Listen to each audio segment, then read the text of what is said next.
Yeah, it's time to pre-roll for real.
Welcome back to the channel. Welcome back to the channel.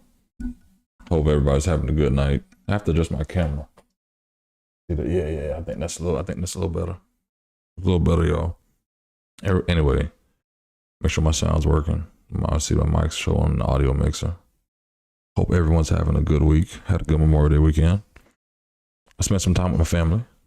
My wife got a bounce house and a water park. Not a water park, like a bounce house water thing. So instead of having to go get an inflatable, we have an inflatable in the back, little machine, pumped it, get it going, whatnot. And we had a good old time. We didn't barbecue because we're going out the country this weekend, and that should be a good trip. So, saving more of the expectations, thanking all the people who laid their life on the line for this country. Memorial Day weekend was pretty good. Hope everybody had a good one. I'll be sure to check the chat. But be real with y'all, I haven't been keeping up with a lot of news. Not even for a fact of being too busy. But one, I am busy. Two, I'm a family man. Three, sometimes you just need to clock out of the politics. Sometimes you just need to take a break. Not even watching the NBA finals. I think the Knicks could potentially be in the finals, which is wild to me. But I think Indiana may have won tonight. So let me know in the chat if they did. I haven't checked the scores. But what I have been doing is trying to correct a little bit of this page that as we build out and we grow, getting the things that we know we need. Like if you've been on the chat popping up, Jesus Ponce, appreciate you. Making sure the chat can pop up and everything can really there. And I don't have it up yet. It's just a full face. But to the main point, making sure I get the logistics right. Now, if it's your first time here, I'm the hip hop lobbyist. I'm a professional lobbyist in the state of Florida. I've been doing it for 15 years. I never wanted to work in politics, never ran for SGA president. Really got fired my last semester in college, took an unpaid internship, and from there, I'll let God's path lead my way, right? And from there, put members in Congress, help lead campaigns as senior advisors, constitutional amendments on the ballot, all other good stuff. So passing laws, getting stuff in the budget for Black kids, urban communities, Jewish communities, whatever it may be, getting people a seat at the table. That's my biggest thing, but at least having a conversation about the narrative and everything. So I'm really more amped. But as I'm building out my studio, as you can see, my son's room is right above us. So until we get the egg crates or whatever, doing like an old school studio to keep all the sound in, I'm going to keep it real quiet storm, right? So either way, we're going to jump into some news regarding the Ukraine war. So let me switch this over. And again, I think got a little sidetracked. We had roughly 300 subs, 347 subs a month ago. I started streaming vertically here on YouTube, and we built a nice little audience of people who came in, tapped into the stream. And I appreciate everybody who's came in, checked in so far. Oh, I love Big Chocolate, late Diddy. We'll get to the Diddy stuff, but first we're gonna start off with the Ukraine war. I think the Ukraine war is getting a little bit lost in the mix there, but we're gonna get into that, do a Diddy Trial update, and then see where we are with some of this politics for tonight, man. But I appreciate y'all tapping in. Make sure you like and subscribe. I'm trying not to interrupt, but we're gonna have a conversation. So if you have a question, make sure we tap in. I'm gonna check the chat in a second. But let me get this thing started about this Ukraine war. He's gone absolutely crazy. Those are the words of the US President Donald Trump as he rebukes Vladimir Putin after another weekend of Russian missile and drone attacks on Ukraine. Ukraine's Air Force says Russia launched a record number of drones on Sunday. The attack was the largest of the war in terms of weapons fired, although other strikes have killed more people. I'm not happy with what Putin's doing. He's killing a lot of people, and I don't know what the hell happened to Putin. I've known him a long time, always gotten along with him, but he's sending rockets into cities and killing people, and I don't like it at all, okay? Isn't it what Zelensky warned us about? When we had to blow up with Zelensky, they let J.D. Vance, Elon put a battery in J.D. Vance's back. And then we wanted to go off on Zelensky, but we kind of knew this would happen. But let's get back to your president. Our president. We're in the middle of talking, and he's shooting rockets into Kiev and other cities. I don't like it at all. And John Hendren is standing by. Let's see what they're talking about in Moscow and Kyiv. But first, let's talk to Dorsa Jabari. She's in the Russian capital, Moscow. Now, Dorsa, we've just heard that Trump says Putin is absolutely crazy and that the US is considering more sanctions. How is Moscow likely to react to this? Well, I don't think we're going to get a very strong reaction from officials here. In the past, the rhetoric has been one that sanctions don't really have an impact on the Russian economy, and this country has been able to withstand the unprecedented amount of international sanctions it's come under since it's launched the war in Ukraine in February of 2022. But this latest comment by the U.S. President Donald Trump about Putin's state of mind is likely to be dismissed as rhetoric.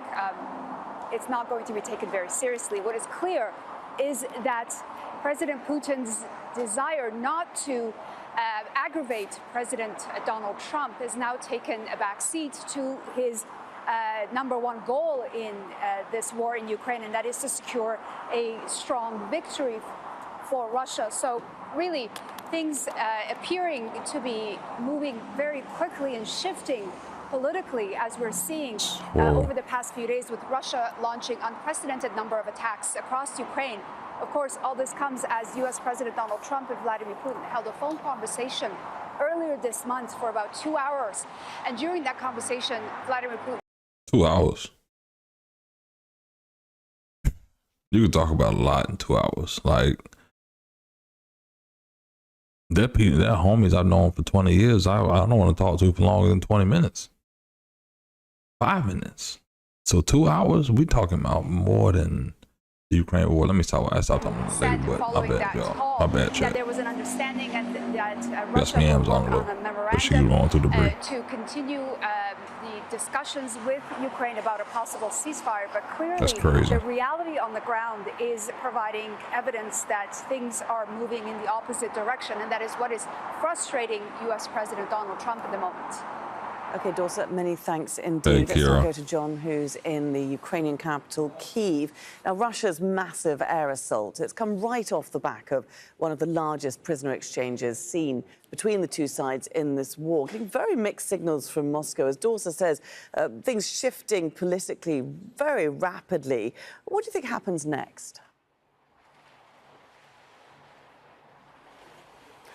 Well, in a phrase, more Russian drones is what we are likely to see. That massive attack over the weekend, just on Sunday alone, there were 298 drones, 69 missiles. We have some reports that the drones are flying at elevations that are too high to be shot down by some of the anti-aircraft equipment here. And they lit up the sky here in the capital of Kyiv. Why are they attacking the capital? Well, there are only a couple of reasons to do that. One is to strike the command and control here in the capital. The other one is to instill a sense of terror and futility in the civilian population.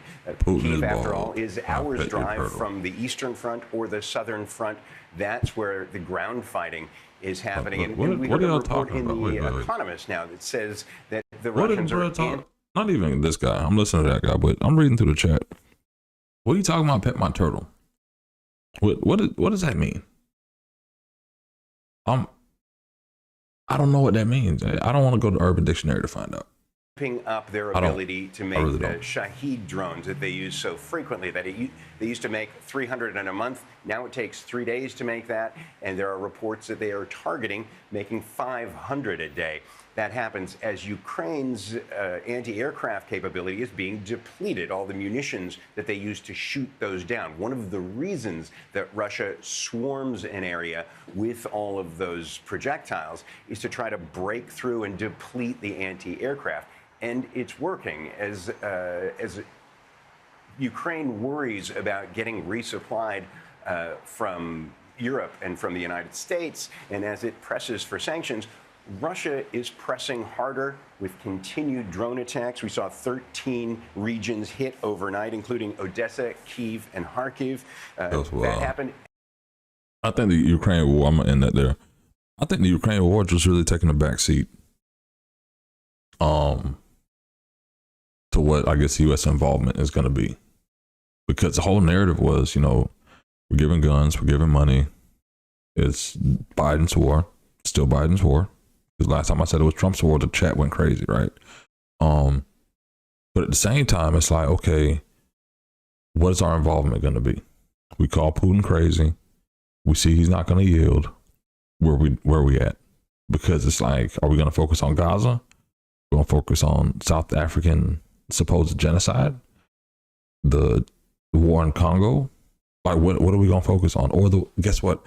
The war happening in America, because people getting priced out of their homes. And we have a big, new, beautiful bill that we're going to discuss tonight as well. That really gets to the point of saying, okay, where are most of Americans at? Where are most people at? I want to go to the State Department meeting where they actually discussed this earlier. Let me make sure my vertical is right so y'all can see it straight. I'm straightening the young lady out. We're going to get her to talking. And I'm going to get through the chat still.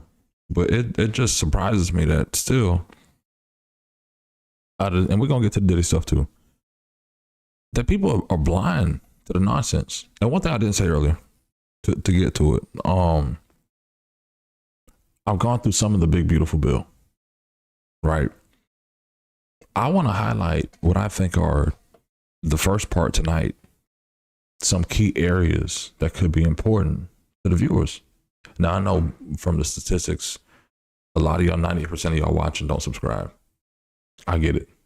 About 30 to 40,000 people keep coming back. I love to have you with me. Anyway, to that point, I think from the demographic of people that are on the channel, the issues in the big, beautiful bill that could be impactful to you on top of the Ukraine war, because I think the Ukraine-Russia war is not just stopping Putin or trying to have peace. I think it's also understanding the impact it's going to have on food prices and the overall impact across the world. But when it comes to how we live here, I think it's a better understanding of getting outside the narrative of the nonsense. And that's kind of why we're here. But before we get there, we're going to get to this briefing, go through this. Actually, we're going to get through this. A little bit, my girl, Jasmine Crockett, get to the Diddy trial. It's almost midnight, 8 minutes away. There's no quiet storm here tonight. So if you enjoy the voice, make sure you like and subscribe so you can hear more. Thank you very much. Hi, everybody. Some musical chairs. What was going on in here? I was thinking, my gosh. All right, though, this is good. Thank you all for being here. I appreciate it. It's about Ukraine. That's what the briefing is about. So we're going to check in. I missed this earlier. Yes. It was raining. The flowers think it's a beautiful day. They'd be do everything we can. Secretary Rubio waived Caesar Act sanctions for 180 days, and the U.S. Treasury Department announced General License 25 and other relief measures. We are engaging with regional and global partners to open investment in Syria. The cessation of sanctions against Syria will advance our primary objective, the enduring defeat of ISIS, by giving the people of Syria a chance for a better future. The United States will remain focused on the mission to defeat ISIS and eliminating terrorists who threaten Americans. I've recently... And that is our announcement. Some very good news, obviously. Many of us, we've all been talking about this from the beginning of my being at this podium. So it's a pleasure to give you some more specifics. And of course, with Special Envoy Barrack, I think we're in very, very good hands. Let's start, surprisingly, get to the chat with Matt Lee.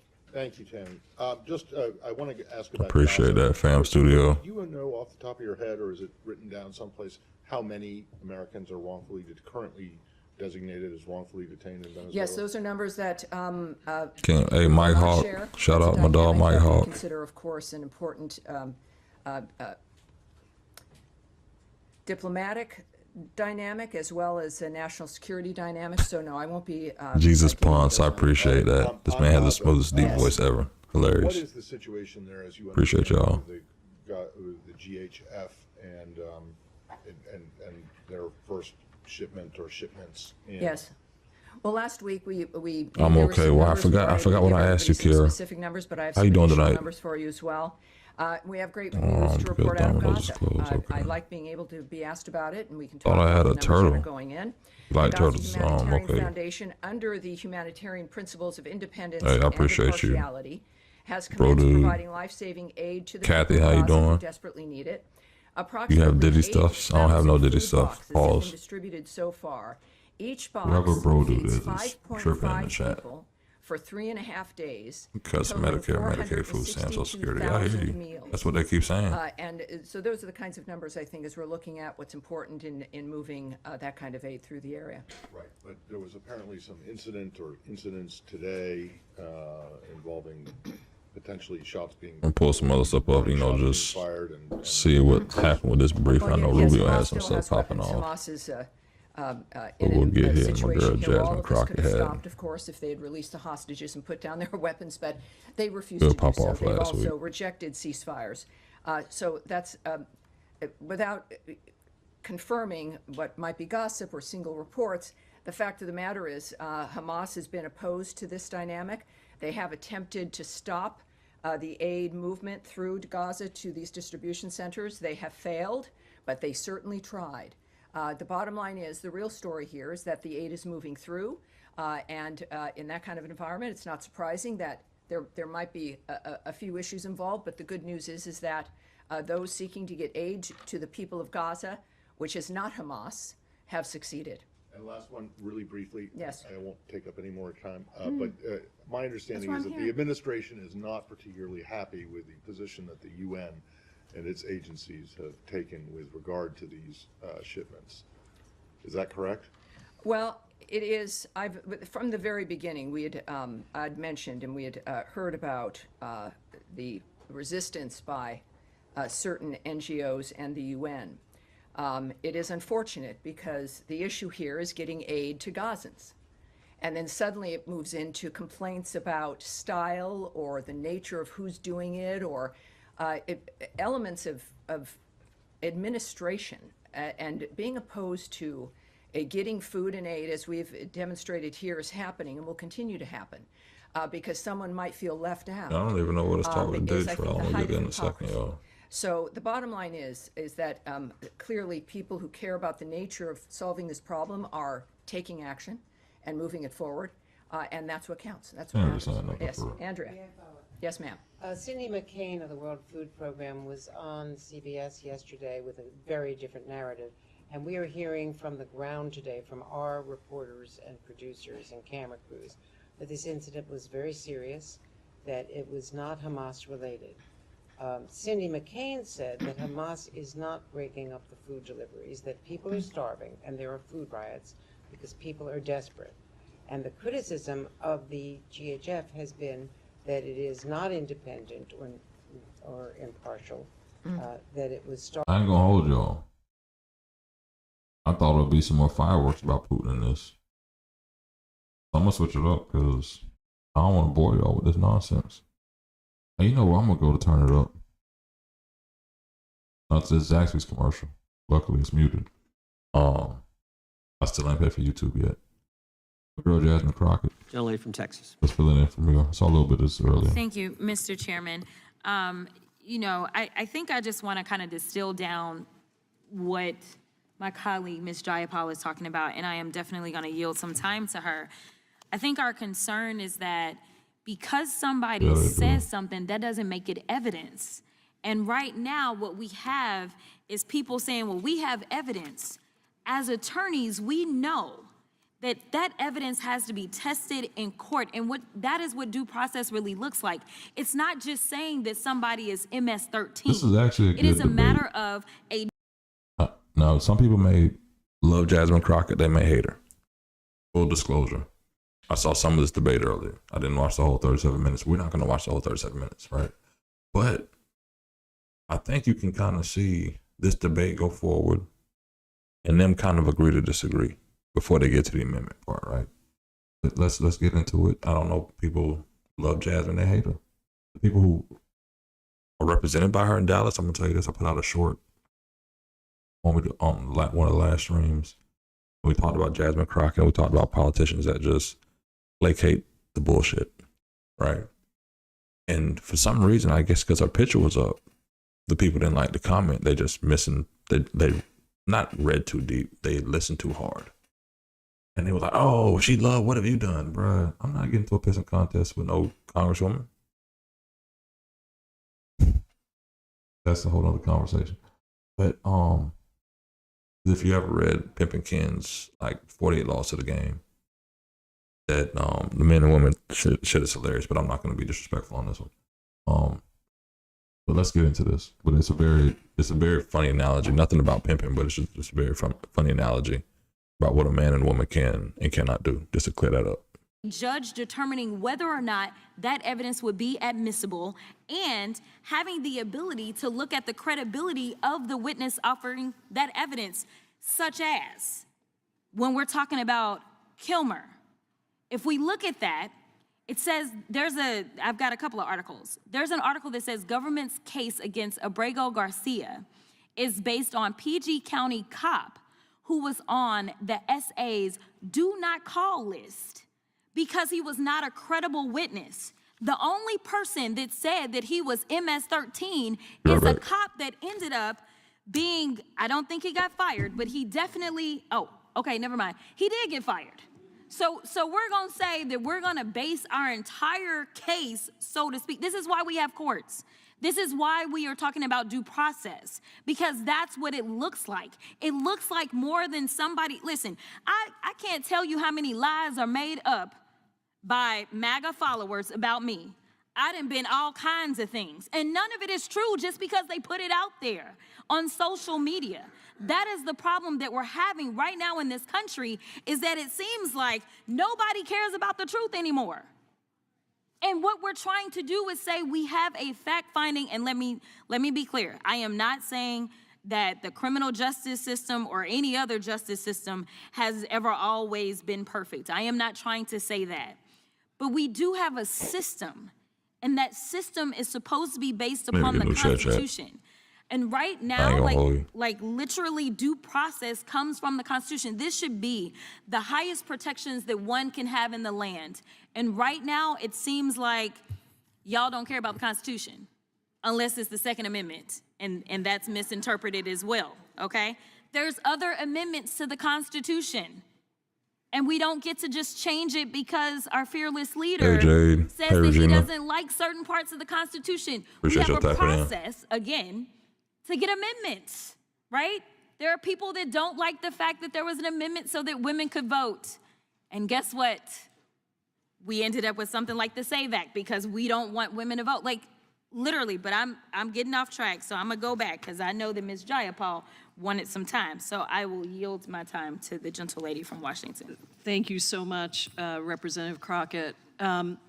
Look, I want to go back to the amendment, which says nothing in this bill can be enacted until we follow the courts and return these wrongfully deported people to the United States. And I would thank the sponsor of the bill for at least ensuring that there's a conviction in this bill. A lot of the bills around immigration that have been brought up to the floor of the House do not require a conviction. And so I appreciate that you put a conviction in. It's not too late to co-sponsor. I believe that that is an important threshold that should be, and I hope that maybe you voted against all those bills. I'm gonna go back and check, I don't think so, but maybe you voted against all those bills that didn't have a conviction, because we voted on a lot of them and they don't have convictions. So I appreciate that you put in a conviction here.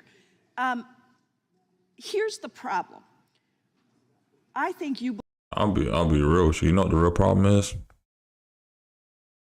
You have all these members of Congress, but it's only the ones that try to get on Fox News or CNN are the only ones who really like pay attention to. And I hate to say it, Congresswoman, what's her name? In due process. It's blocked out by the time. Miss Lou. I think there's a greater need not only for us to be involved, but for these other members to, I don't know, either speak up and put a face out there so people know who the hell you are, or people be more involved.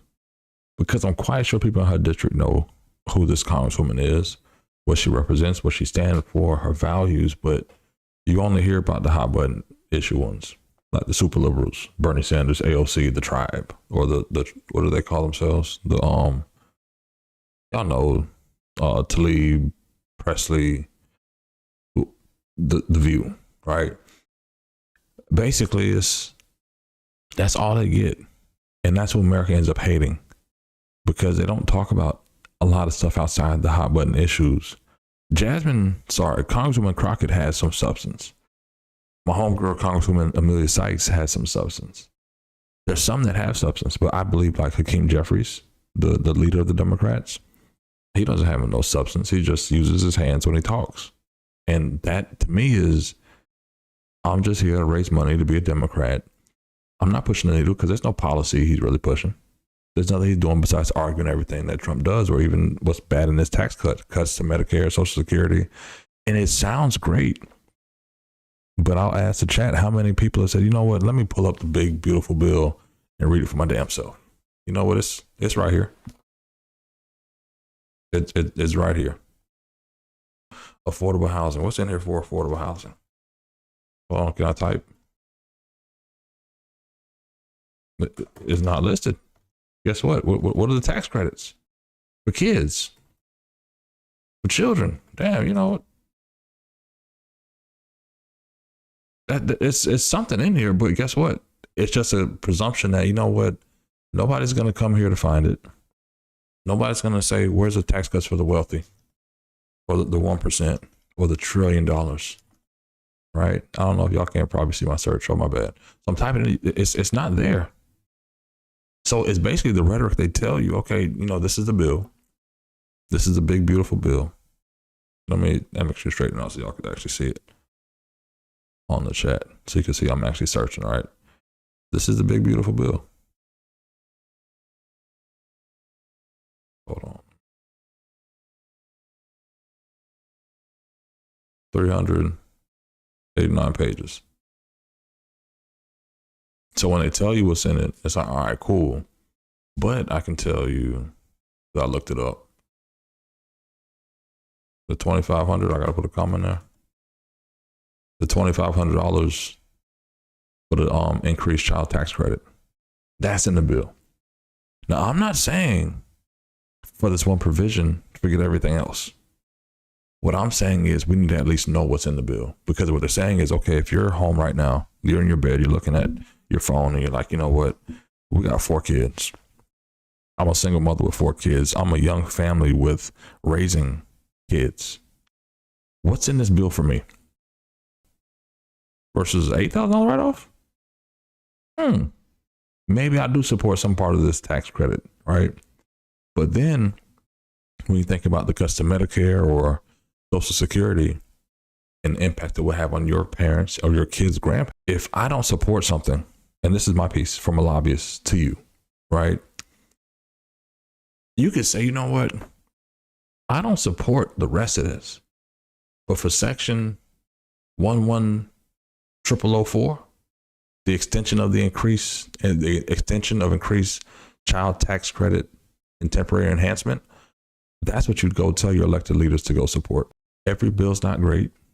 Every bill's not bad, but every bill has a spin and a narrative, because a part of it is, if you go tell somebody, and I'm a Democrat, don't get it twisted. You go tell somebody, cool, you have 5, 6, 7 kids, 2 kids, 1 kid.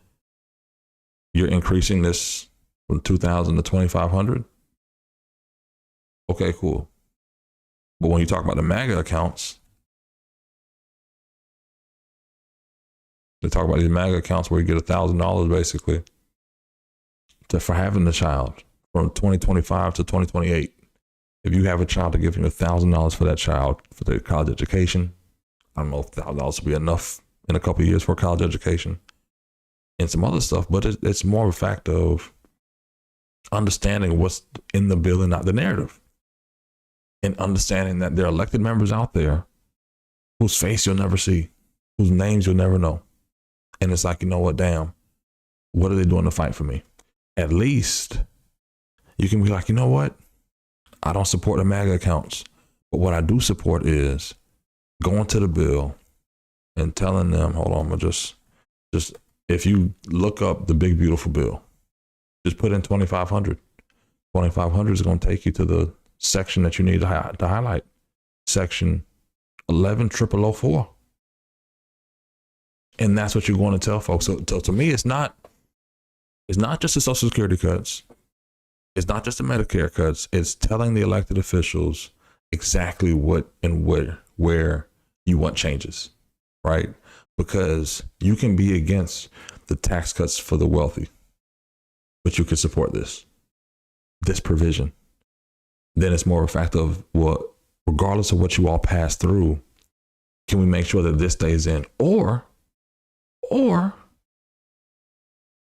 if the cost of childcare has gone up since 2020, 2018, since the last time Trump was in office, and we had that data in that conversation to say, hey, actually, I think it should be $5,000.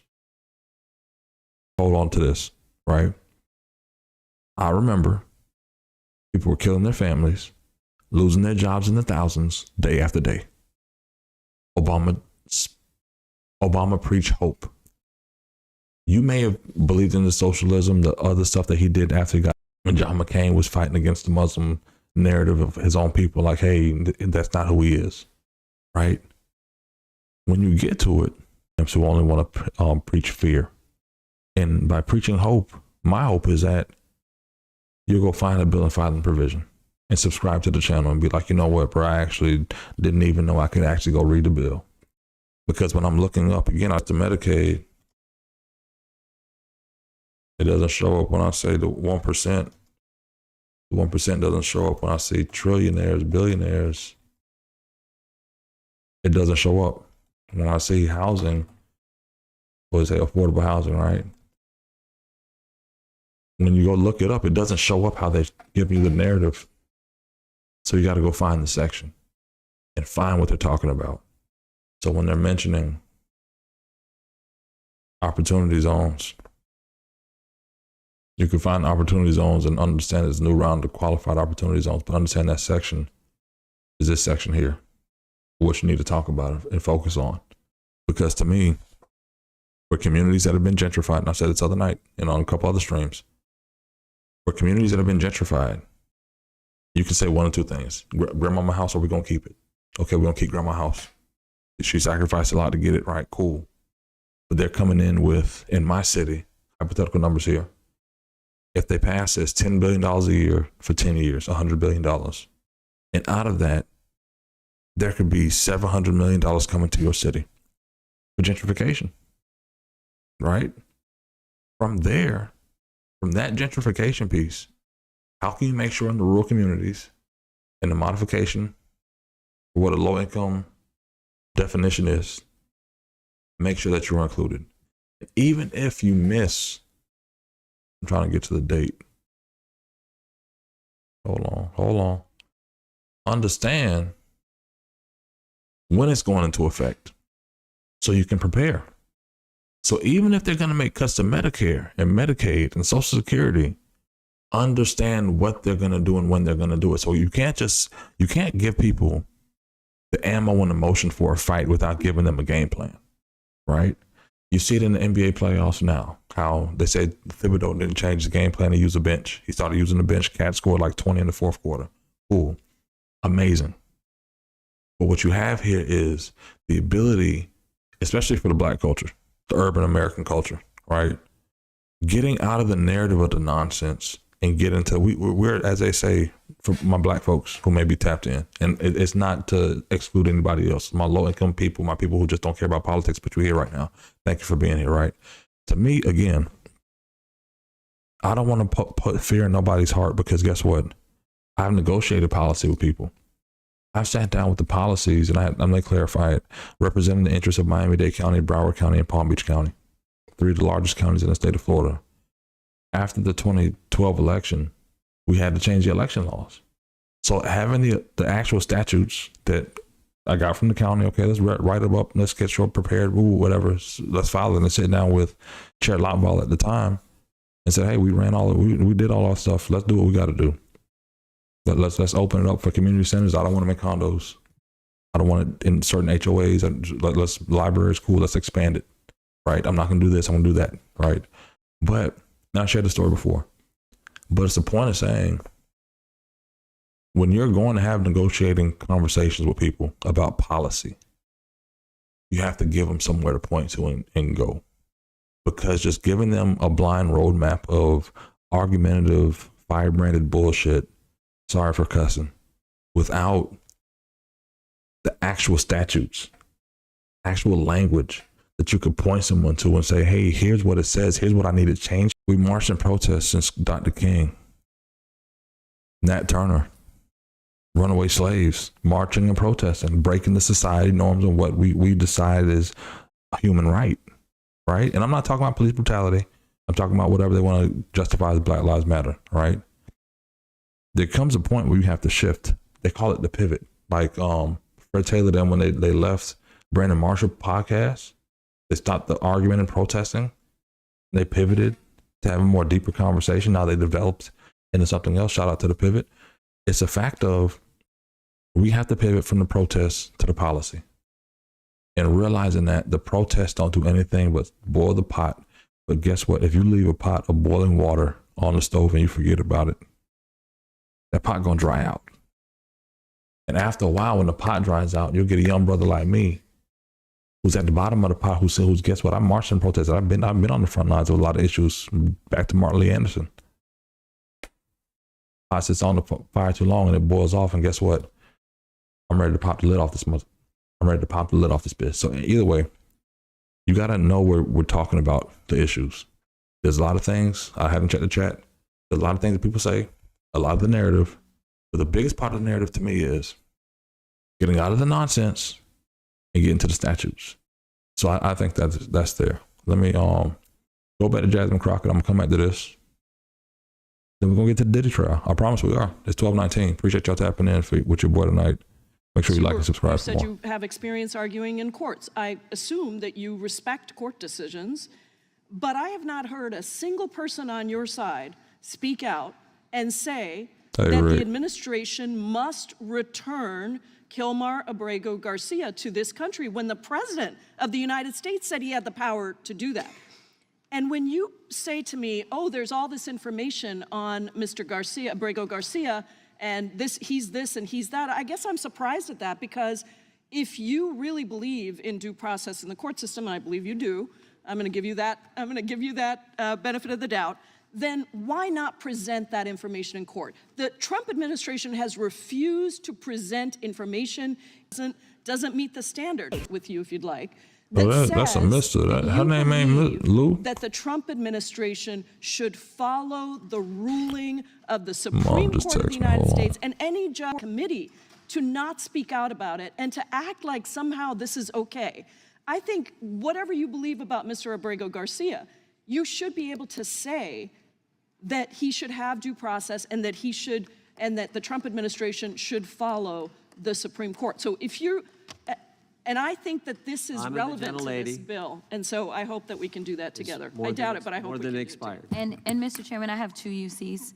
The first one is this article that says governments, what I said before, but more specifically, Mr. Menendez filled out the gang-filled interview sheet that deemed Abrego Garcia a member of MS-13 based on the fact that he was wearing a Chicago Bulls hat and hoodie.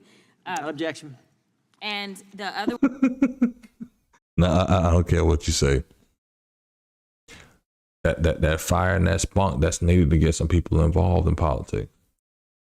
Now, some people on the right, they're gonna hate it, but she's always attacking it, and she's gonna say what she got to say about the people, to defend the narrative, right? But some stuff she's just spot on. It's like, bro, what? Make it make sense. But again, this is a good banter between them earlier. I saw a little bit of it. Let's get back to it.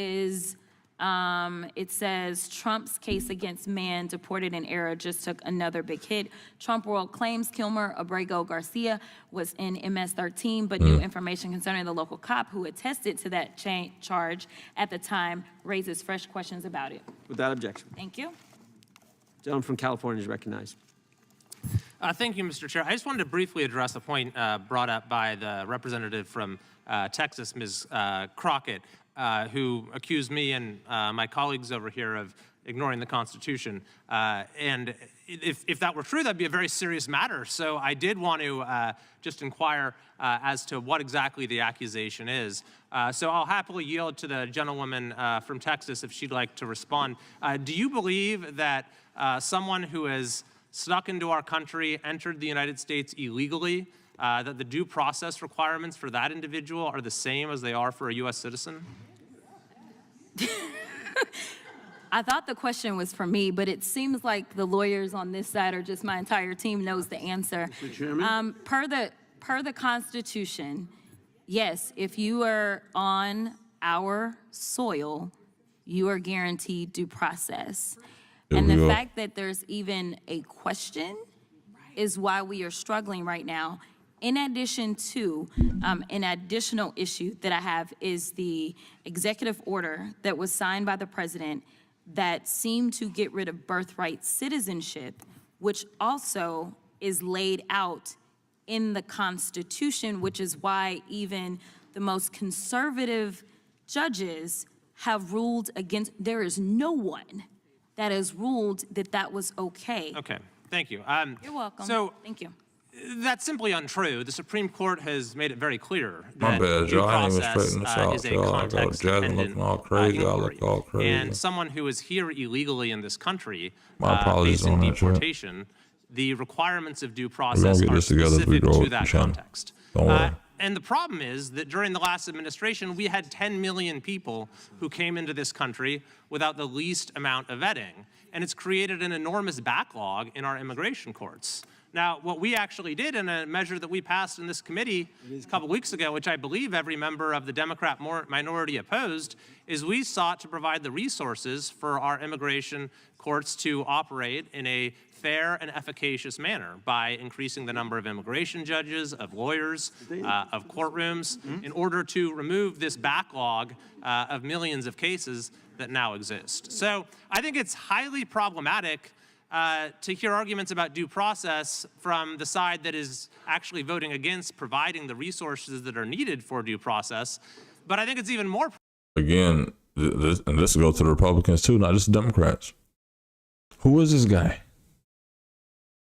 Great conversation, making great points, and it's about to turn up, but not a name Matt Gaetz, but who is this guy?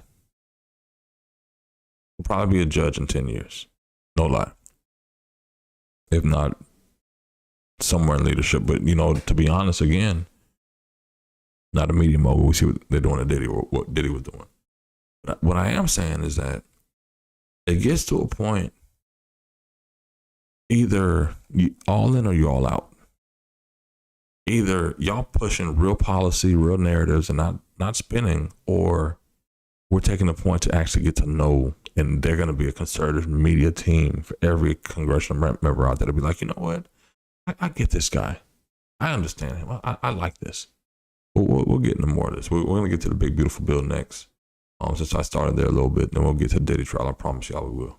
Problematic to make the argument that an illegal immigrant, perhaps with a criminal record facing deportation, should receive the full measure of due process that an American citizen does. That simply is not what the Constitution requires. I yield back. Mr. Chairman. Can I answer, since you still have time? Yeah, I'd be happy to yield for a response. Okay, thank you so much. So I just want to clarify, and I know that there's lawyers on that side. It's just like we have different standards in general. Like, you have a higher standard when it comes to a criminal case versus a civil case, right? So it's preponderance is going to be the burden on a civil case, and then it's going to be higher as it relates to a criminal case, right? It's beyond a reasonable doubt. That is going to be the burden of proof. When the Supreme Court was making distinctions, the distinctions weren't necessarily between is this person a citizen or is this person not. That it wasn't a matter of certain people are not allowed to have due process, but it's kind of like there's different ways to evaluate things. The amount of protections that you are going to have in any criminal case. If you think about those that are charged with murder, whether they are a citizen or not, guess what? The burden of proof is still going to be the same. The burden of proof is still going to be beyond a reasonable doubt. There was never a distinction that said somehow, dependent upon your status, you somehow lose your access to due process. And frankly, that is honestly the only thing that the Supreme Court has been consistent on, is that there are due process rights that are going to be afforded to everyone that is found within our jurisdiction in the United States. I have not seen a case where they have said, no, it's okay for someone not to have due process. That is why the plane that was about to leave Texas, They said stop the plane literally at 1 a.m. because there had not been due process for those that were currently being held in the administration's custody. And I think that's a great point. Oh, let me move my girl face so she don't look too And crazy. thank Oh, there we go. I think that is a lot of what the liberals are fighting for. Due process. But then on the Republican side, and I see with my sheriff down there, Grady Judd, if you ever seen a Florida sheriff, whatever, right? He's a guy to basically make a scene for Florida man. Anyway, when you hear the stories of innocent, somebody riding their bike, but they get hit by someone who didn't have a license or they're here illegally, then ICE let them go. You find out a year ago or 6 months ago because they were driving without a license and they could have been deported then, right? Which is under the Biden administration, as people point out. And it's narratives too. But it's a fact of due process. Because to me, yes, that family deserves justice, right? But they want to deport them, or they want to keep them here. And it's okay, do we keep them in our jail system for that process to, fortunate situations, like you're riding a bike and that happens, like, it's crazy. But then you also hear about the gangs, the MS-13s, everybody wants to say, or whatever it is. It's like, I get it. I completely get it. But as a descendant of immigrants, my grandmother came here and sponsored citizenship from my grandparents to be here, my grandfather to be here, my mother to be here, from Jamaica.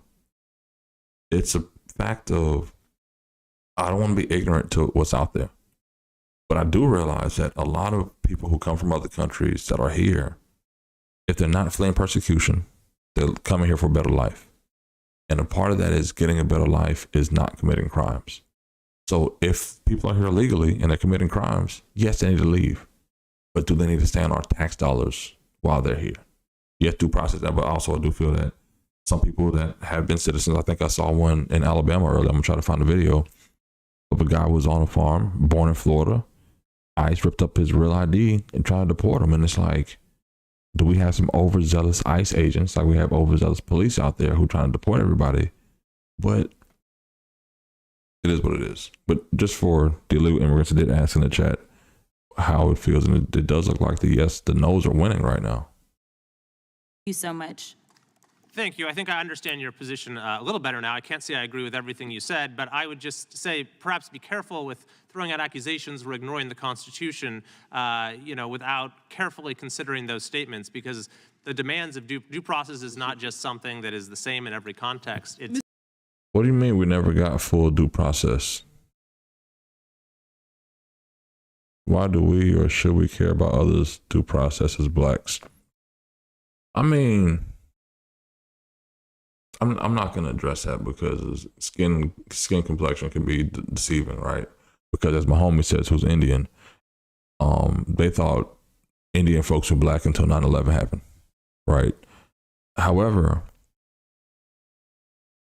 I think once you set a precedent, that's the scary part, and that's the fear that everybody likes to spin, right? This is what's going to happen if this happens. And now we kind of see some of it happening, but I'm more worried about my brothers and sisters from, hey, is that Trey? Hold on. Hey, Jeffrey. I'm more worried about people getting caught up in the system who are going to get deported for no odd reason. But at the same time, it's like, from even the chat sentiment, I think there's a split on due process for people who are here illegally. Because the other faction is, oh, they're here, they came the right way. Well, what's the right way? Because some people, descendants came through Ellis Island and they, had to come in that way. Some people swam across. Some people just came here and they've been here for generations. So if they did it the right way, or even wet foot, dry foot, or whatever it is, like, people thought the right way was, if I'm pregnant and I have a baby here, American law says my child's a citizen. Now you want to deport me and my child. So it's fluid.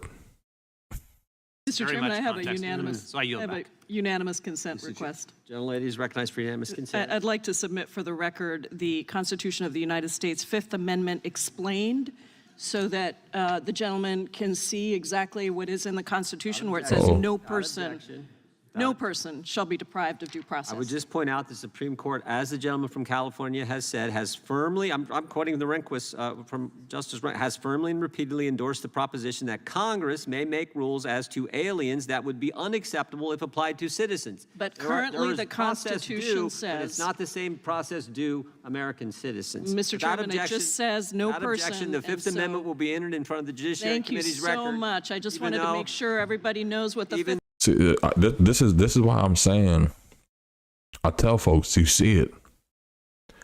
This is the most gangsters that you would ever see. Politics. Now, I'm in Florida. But typically, you having a conversation with folks, you're not gonna have somebody just cut you off and just kind of point your finger at you and ha ha ha, and just kind of laugh you off. That's that white on white crime. People talk about black on black crime. Yes. Black on black crime, you got to put your hands on somebody. That's assault. White on white crime is a mental belittling, a verbal linguistics battle. And you could stutter in the battle. But you're going to get belittled and your thoughts demeaned. And the people on the outside are going to call you everything but what your mama named you. Just being facts. Just from the demeanor alone, you can tell this is an everyday process. No, Amendment says. We will take Maybe that. we could introduce the 14th Amendment too, Mr. Chairman. Okay, that's fine too. Well, you can introduce the whole Constitution. God bless you. Now I got three of you who are in line, and I'll defer to the ranking member because he's one of the three in line. But you can decide. You Cool, can but let me go first. It should be. You got to keep it in order. Because a part of it is, listen, I'm going to throw my verbal jabs at you, but we only in here for like 2 hours. So get your questions in, say your points, get them out. And maybe if I really like you, fuck with you, we may have a conversation after that. If not, we're going to keep it moving. We're going to do a Rand Paul piece after this before we get to the Diddy Trial. We still going to get to the Diddy Trial, y'all, I promise. Be quickly, guys. Okay. A few questions for Mr. Not. I do want to reemphasize what the gentlelady from Texas said, which is, of course, the civil standard of proof is different from the criminal standard of proof. The criminal standard of proof that governs is beyond a reasonable doubt for both. I'm going to just hop over because I've seen Buddy talking before, but he bores me. We're going to get to Rand Paul. I actually like Rand Paul. Let's see what Rand Paul has to say about the big, beautiful bill. Joining us now, Kentucky Senator Rand Paul. Welcome back to Fox News Sunday. Good morning. Thanks for having me. Okay, I want to get to foreign policy, but first, what's going down here in Washington as the big, beautiful bill, as it's been called, is now heading to you in the Senate. The Hill says this. What's up, Johnny Five? My man, Johnny Five. How you doing tonight? In delicate talks with Republican holdouts before cobbling together a fragile DD, what's agreement. good? The critical voices of the House debate are cautioning their upper chamber I always counterparts count on not DD to to show up alter Trump their design 2028. I too feel you, my severely, boy. or it will never get through the House on its return. We'll talk about some of your specific objections, Let me but how straighten this much out for does y'all. that worry factor into your calculus, whether or not what you do in the Senate can get back through the House? You know, the bigger a bill, the more it includes, the more difficult it is to get everybody to agree to things. I supported the tax cuts in 2017. I support making them permanent, so I support that part of the bill. I support spending cuts. I think the cuts currently in the bill are wimpy and anemic, but I still would support the bill, even with wimpy and anemic cuts, if they weren't going to explode the debt. The problem. What does he mean by that? Now remember, hold on, we're going to go to the big, beautiful bill again, right? This is opportunity zones. What did we look at earlier? We looked at 2,500. That's what it was. The big, beautiful bill. The one big, beautiful bill, right? Highlight it for y'all, right? If you go do a find of 2,500, oh, y'all can't even see it, right? Let me do it again. Straighten it out. Yeah, there we go. One big, beautiful bill. You do a search here for 2,500. You're going to come here and find section. Where are we at? Y'all know the section. 110004. So it could be the wimpy part of this, and we said this earlier. You have 4 kids. You have 4 kids. Right now, your deduction is only $2,000. It's $8,000 a year. Right? Cool. 2,500 increases in enough. And tell your senator, Rand Paul, you're in Kentucky. I'm in Paducah, Kentucky. I'm in Murray, Kentucky. I'm in Louisville. I support what you're saying. I don't support all of it. But make sure if you're fighting for a provision to get in this, guess what? Go to section 110004. $1,000. People kind of, here's the reason. This is the reason why it needs to be $3,500, because we realize that in rural communities, this will benefit them, right? A rural community, and that's how you structure that conversation. So you can't just go, that's the 3 media companies are telling us, and believe that's actually in the legislation. You can go read the legislation yourself. They say Americans on a 5th or 4th grade reading level. Well, shit, if you're on a 5th grade reading level, you can go read this. But you can understand, again, when you're looking for billionaire in here, there's no billionaire in the search. There's no narrative in there. You have to go find it. So even if they're saying HBCUs, black colleges, or even colleges, okay, what are they talking about? Understand what they're identifying in here that relates to what you're saying, what you're doing. That's all I'm saying. I'm not trying to take a piece, swipe to say this is good, this is bad policy, to what's real. But let's get back to Rand Paul. I appreciate y'all tapping in, man. Oh, shit. There we go. Fixed Problem it. is, the math doesn't add up. They're going to explode the debt by, the House says, this year in September, when our fiscal year ends, the deficit. The fiscal year for the federal government, the fiscal year for state government, the fiscal year for local government, and the fiscal year for you are totally different. Or even your business, right? Most people operate on that January to December 31st. January 1, December 31st. That's Q1 through Q4. This government doesn't operate that way. Some governments operate October 1 to September 31st. Some operate July 1 to June 30th. In order to understand government, you have to understand the fiscal calendar. That's where a lot of the tax cuts have come in. And that's why you could see earlier, it was said like December 31st, 2028, when some of these may expire for the temporary and permanent tax cuts. It's there. Something that, let me go to real quick. And I know he'll probably get to it. I didn't search for it earlier. You know what? This gets to it. This is no tax on tips is in the bill. We're going to get to no tax on tips because to me, again, Democrats lose because they're speaking like they're talking to a room full of second year law students, L2s, 2Ls, whatever they want to call them, or even second year college students in general. The second year college student will still know what no tax on tips means. They may still debate what Medicaid and Medicare are. They may not know the difference. But if you go tell them they work in the service industry, and not just college students, your barbers, your beauticians, your people are out there who are saying, you know what, hey, cool, I hear what you're saying, but I don't want to pay tax on my tips. And that's what Trump talking about. And I support not paying tax on tips because it's there. Hold on, let me end this first chat. Let me see how the chat feels about that. Give me 1 second. Let me end this for the first poll.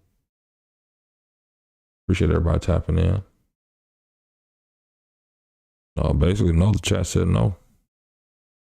No taxation without representation. I think it's, we'll see. I don't know what happened with that, to be honest. We're getting taxed regardless. I like Rand Paul, but I don't trust him anymore. I kind of feel you. I'm Republican, but like this left channel. I appreciate you, Diddy. I appreciate Diddy always coming through. Let me put this poll up before I get sidetracked.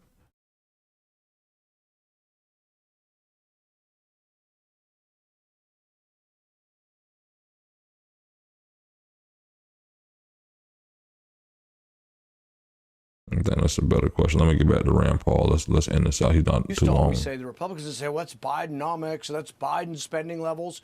When March, virtually every Republican other than me, voted to continue the Biden spending levels, which are going to give us a $2.2 trillion deficit.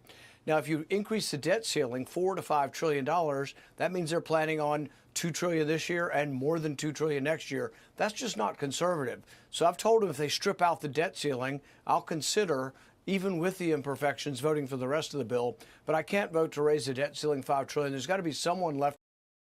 Let's go to it. Hold on. And I know you're probably getting sick of me. Oh, he's stopping and going. It's in the bill. Look at the debt ceiling. Let's look up ceiling. Oh, no, I know it's in here somewhere. I think it's like the last 2 pages. Yeah, here it is. Increase the debt limit.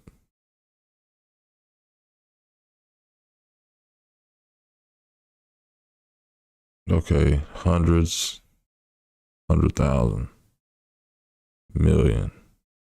And just make sure I'm right. Billion. 4 trillion. This is what Rand Paul's saying he doesn't want in the bill. To basically say, okay, let's not just go and get a secured credit card to deal with the fact of we're spending out of control. This is what he said he wants out of the bill. So to me, again, if this is a key vote, how important is this? Would you want the country to take another 4 trillion or hundreds, 100,000, 100 million, 100 billion, 4 trillion? Am I adding it up right? I'm no mathematician. But I don't know if this makes sense. Rand Paul doesn't agree with it. In Washington, who thinks debt is wrong and deficits are wrong and wants to go in the other direction. The idea that we're going to explode deficits, and the projections are now looking at over $3 trillion in deficits over the next 10 years, I think is just, not a serious proposal. So the debt ceiling. So he said if I could just get $1 billion, I'll be fine.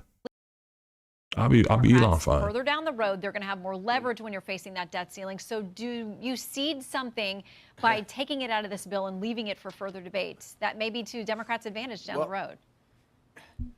Well, they want to take it out of this bill because it is a walk of shame. Every time the debt ceiling raises, the people who've been voting for the spending have to walk in shame to the front of the House or the front of the Senate and say, yes, I've been voting for all these deficit spending, and now I'm willing to vote to raise the debt ceiling. But I would say the opposite. I offered an amendment 2 weeks ago to raise the debt ceiling for 3 months.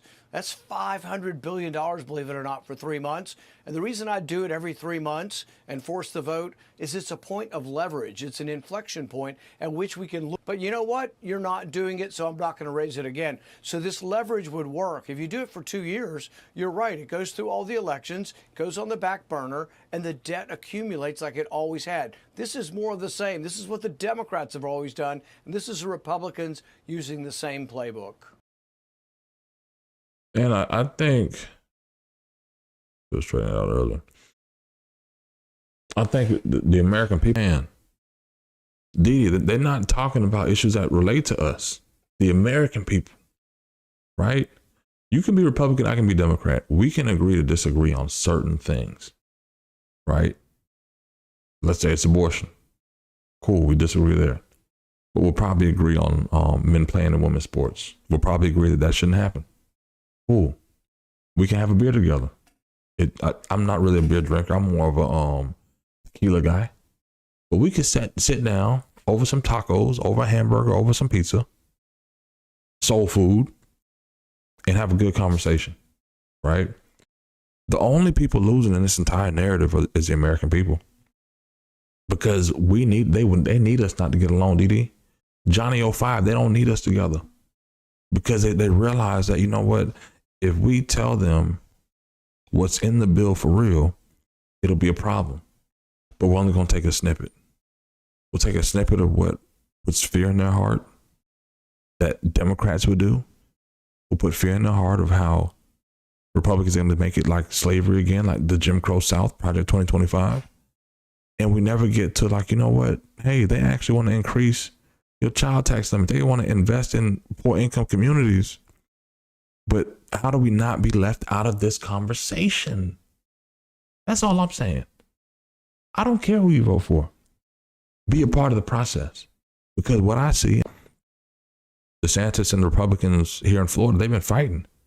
And we don't know when session's going to end. So I'm waiting to release that content then. But y'all going to see when you walk in a committee room regarding energy, regarding education, regarding things that matter, there are not a lot of people here that look like me in the building. There are only 60 black lobbyists in the whole 23 million people that live in Florida that work on a state executive level.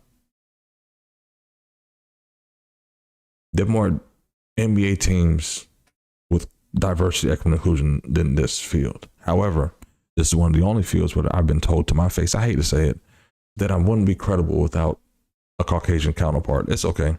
I have one anyway. However, the disrespect is unreal. But I think it's more disrespectful when we only let people spin the block on the narrative instead of giving us the tools to make the change. That's a promise. I appreciate it. But I need y'all to help me. So that's why I need you to subscribe. So when I go to Byron, I'm going to call Byron. I'm like, hey, man, I want to get you on the show to talk about the Lakers, talk about the Lakers, and talk about you. Let's get outside of politics. I want people 30 minutes of your time, connect with you on my stream. And I want Diddy and Johnny 5 to send questions. And let's talk about it. Because my man could be the first black governor of Florida. But let's get back into this tax bill. Because again, they just want to lie and confuse us.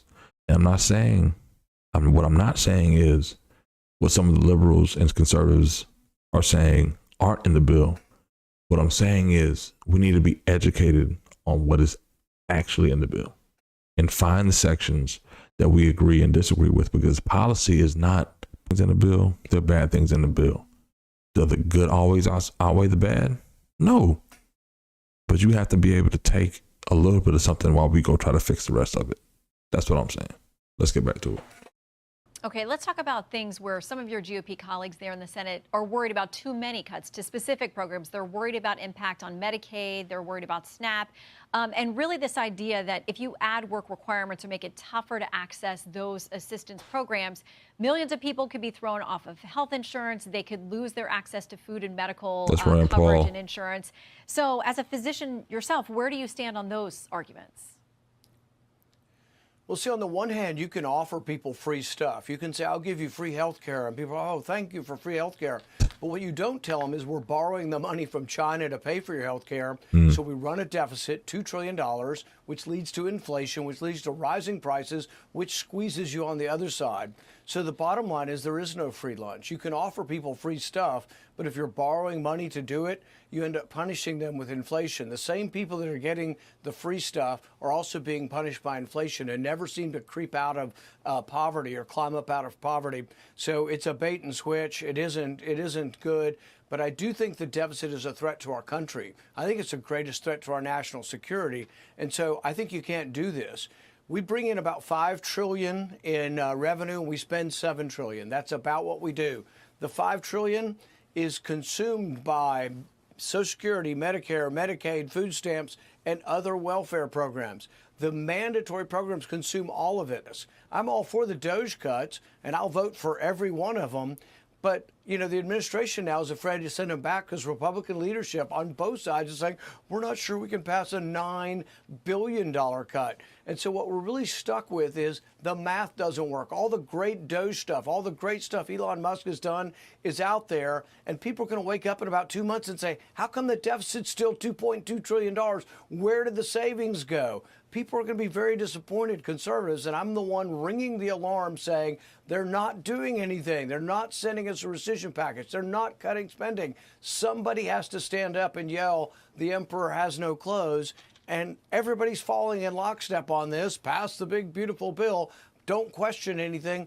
Well, conservatives do need to stand up and have their voice heard. This is a problem we've been facing for decades now, and if we don't stand up on it, I really fear the direction the country is going. The the speaker is coming up, so we'll ask him about all of your concerns. But before you go, or a watch list, will you be able to tell us who put her on the list, and are there other lawmakers on the list? Not today, but I will tell you, I'm going to get to the bottom of this. This is offensive to every principle of civil liberty in our country. What we do think happened is that she was put on the list for a speech violation, for her First Amendment speech, for her political opinions, I believe while she was a congresswoman. But then she was protected. So they put her on the list, and then they said, oh, well, we don't spy on congressmen, until she wasn't a congressman, and then she automatically popped back up as someone we're going to spy on. Hey, Lou. So I think there may be other congressmen. I'm going to find out whether there are any congressmen or senators on the list, because they're protected from being spied on until they leave office, and then we spy on them. This is a real problem. I've been trying to get the information on this for close to a year. I sent letter after letter to the Biden administration and got nothing. What I can tell you is the Trump administration is cooperating. I think they want to get to the bottom of this. I want to find out who the person was, what their name was, and what their arguments were for putting Tulsi Gabbard on this list. And they need to be let go and never, ever put in his position again. But the program needs to be reformed also. We should not have anybody in America on a watch list because of their speech. Well, we will look for answers as you get them. Please share them with us, Senator. Great. I kind of agree with the good congressman, the good senator from Kentucky there. Unless you're doing something high profile, like, sorry about that, I should have moved him back over. Unless you're doing something high profile that requires you to be watched by the government, I don't think it's necessary. You feel me? Me personally. Well, yeah, let me jump back in the Putin thing. Let me get in, hold on.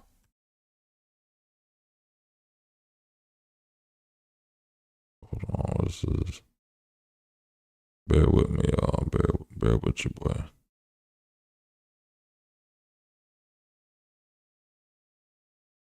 Trying to get the right video uploaded. I hope y'all enjoy that Rand Paul piece. It's very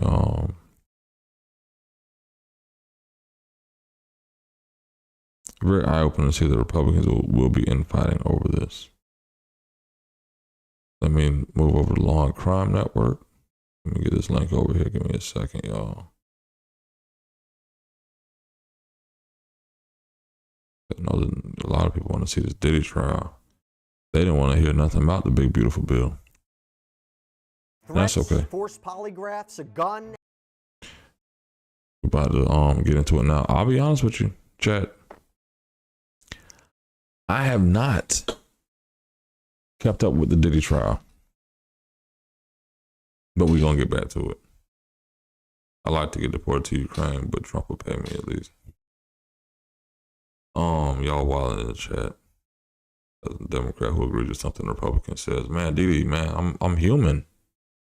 I'm not with the bull. I don't agree with everything, but I agree with enough to be like, you know what? I can support some Republicans and I can support some Democrats, not on their party, but based on who they are as people, you know, because I think we get lost in the party to be like, you know what?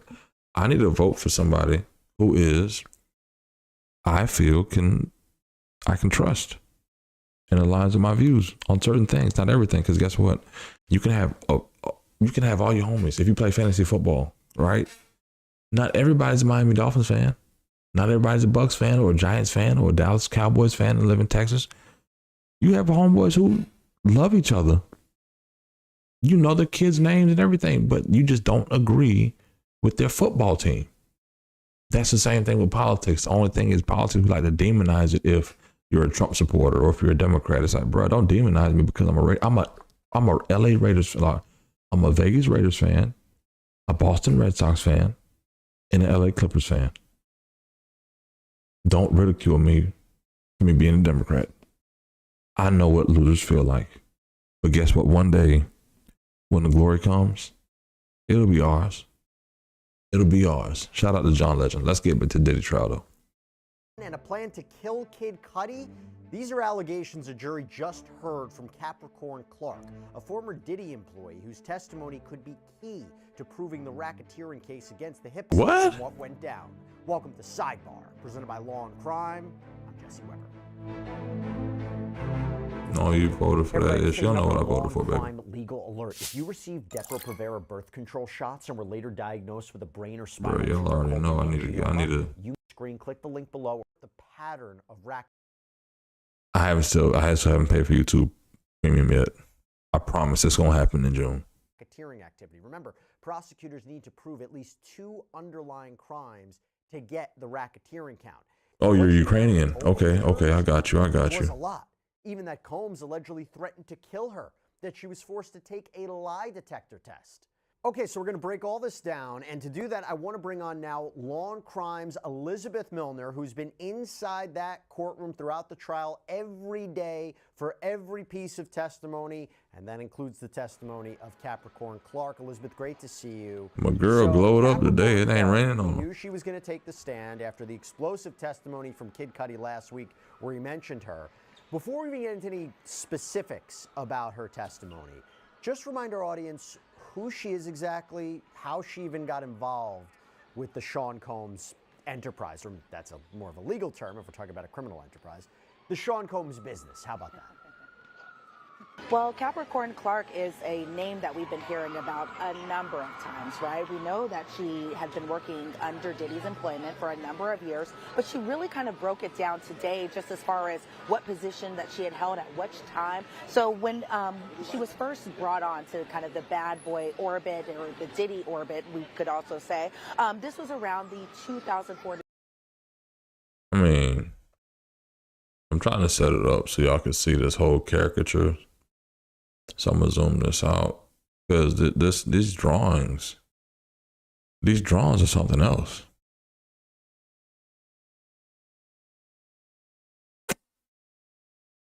That's just wild. Some of them look on point, but some of them just. I should have been an artiste. The 2006 timeframe when should have been an artiste chat. Was just Diddy's assistant at the time. But then, after a couple promotions, she went on to become. Oh man, I called Feezy. For the women's department of Sean John. Diddy, I called Feezy. I think he's asleep tonight. I'm gonna send him this. I'm gonna send him a note. To 2012. Then there was some time lapse because a lot of things had happened after that time period. But around 2016 to 2018, she was rehired again, and she was hired actually this time to work as Cassie's brand director. So she had worked pretty much kind of from the ground up in a way, if you think about it, from just an executive assistant role all the way up until she was essentially just kind of monitoring or at least managing Cassie's brand, how she looked, how she would appear in press and red carpets, that sort of thing. And what else we know about, I just told Feezy you asked about him, Diddy. One of the other people, including Diddy and one of his I'll try to get him on the show tomorrow, if not next week. Essentially looking for the rapper. But yeah, Paul, I'll be out the country Friday through Monday, so I'll put a schedule on my stream or whatever. We'll probably next week really have a schedule. Late night, we'll do a Quiet Storm mix. We'll actually do something in the daytime too. But yeah, appreciate you. I let my dog know. Cassie around the time. And so this was a person that a lot of us. Yeah. Democrat school too, man. We all get along, man. Outside of politics. Had to say. We had already heard from Cassie, and we already heard from Kid Cudi last week, and now we're hearing from Capricorn Clark. So she's really kind of tied into just different orbits or different tangles of the web within Diddy's orbit, I should say. My girl, hey, hold on. I gotta pause my girl for a second. The last time they had out there in the rain. Hold on. My girl got the lipstick popping today, she got the hair curl. Girl, I see. She put the rollers in. She put either the gold, the orange rollers or the purple rollers. But my girl on it today. Clap it up, chat. Give it up, chat. She on it today, chat. Let's go. That she starts her testimony by telling the jury that right from day one of her employment. Yeah, my girl out there, she need all kind of awards. How they had out there in the rain. And I think this has something to do with because she had worked for Suge Knight. Suge Knight, who's a big rival, by the way, of Diddy. If anybody doesn't know. I know, if people don't know kind of the rivalry, how it started between Diddy and Suge Knight, it's like you're living under a rock, essentially. But I thought it was interesting, just Capricorn Clark's connection to Suge Knight, and that she said that Suge Knight is the father of her best friend's children. Now, she didn't name who this best friend was while she was testifying today, but she did reveal that she had previously signed with Death Row. Oh, yeah. I know Rolo. Bad Boy. So when she was hired at Bad Boy, of course. I know Rolo. It's just been like a running joke ever since it started, because the first person they had drew Diddy so horribly. It stepped up, but it's just something to, bring back up every time. It ain't nothing. They actually doing straight. It's just they don't look like that. First day that she he don't look like that. One of Diddy's security look at that. And look at that preview. We have known about. They don't look like that, though. Actually referred to by other witnesses. That beige ain't no one off. That Diddy, Capricorn Clark, and Uncle Pauly all went to Central Park, and Central Park's a great place. Hey, right? Sato. But this conversation that was had at Central Park, not a great place, or not coming from a great place, according to Capricorn Clark's testimony. So she had explained that she went over to the park, and that she was kind of describing Uncle Pauly's demeanor as menacing, and she even described him kind of as a linebacker when describing just the size of him. And she said that around this time that Diddy had told her that he would have her killed if she had anything to do with Suge Knight. And this was kind of a moment in the courtroom where a lot of people were just like, oh my God, what? Because when you're seeing Diddy inside that courtroom, he's very toned down. He looks kind of like a Huxtable, maybe possibly a Mr. Rogers, where he's just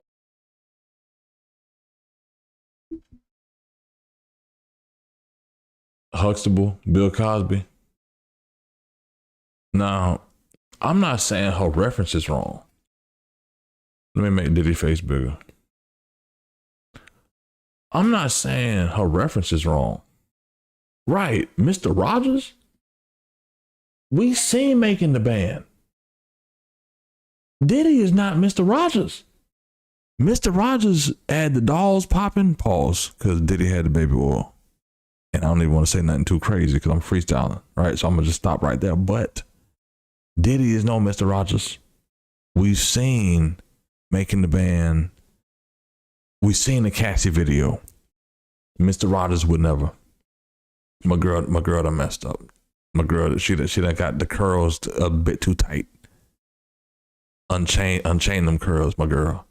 Because that's not, that's what he's looking for like. And I know what she's saying. It's kind of like the OJ trial. No lie. Yeah. Y'all was around in 95. I ain't that old. Y'all know OJ. I'm not black, I'm OJ. But it's like, bruh, we know Diddy ain't no damn Mr. Rogers. just in a sweater. He's in an undershirt. He's just wearing It must be for Farnsworth Bentley. slacks. Like he's. Is he going to testify? Was he on a murder trial? Not the Diddy that we've seen on red carpets.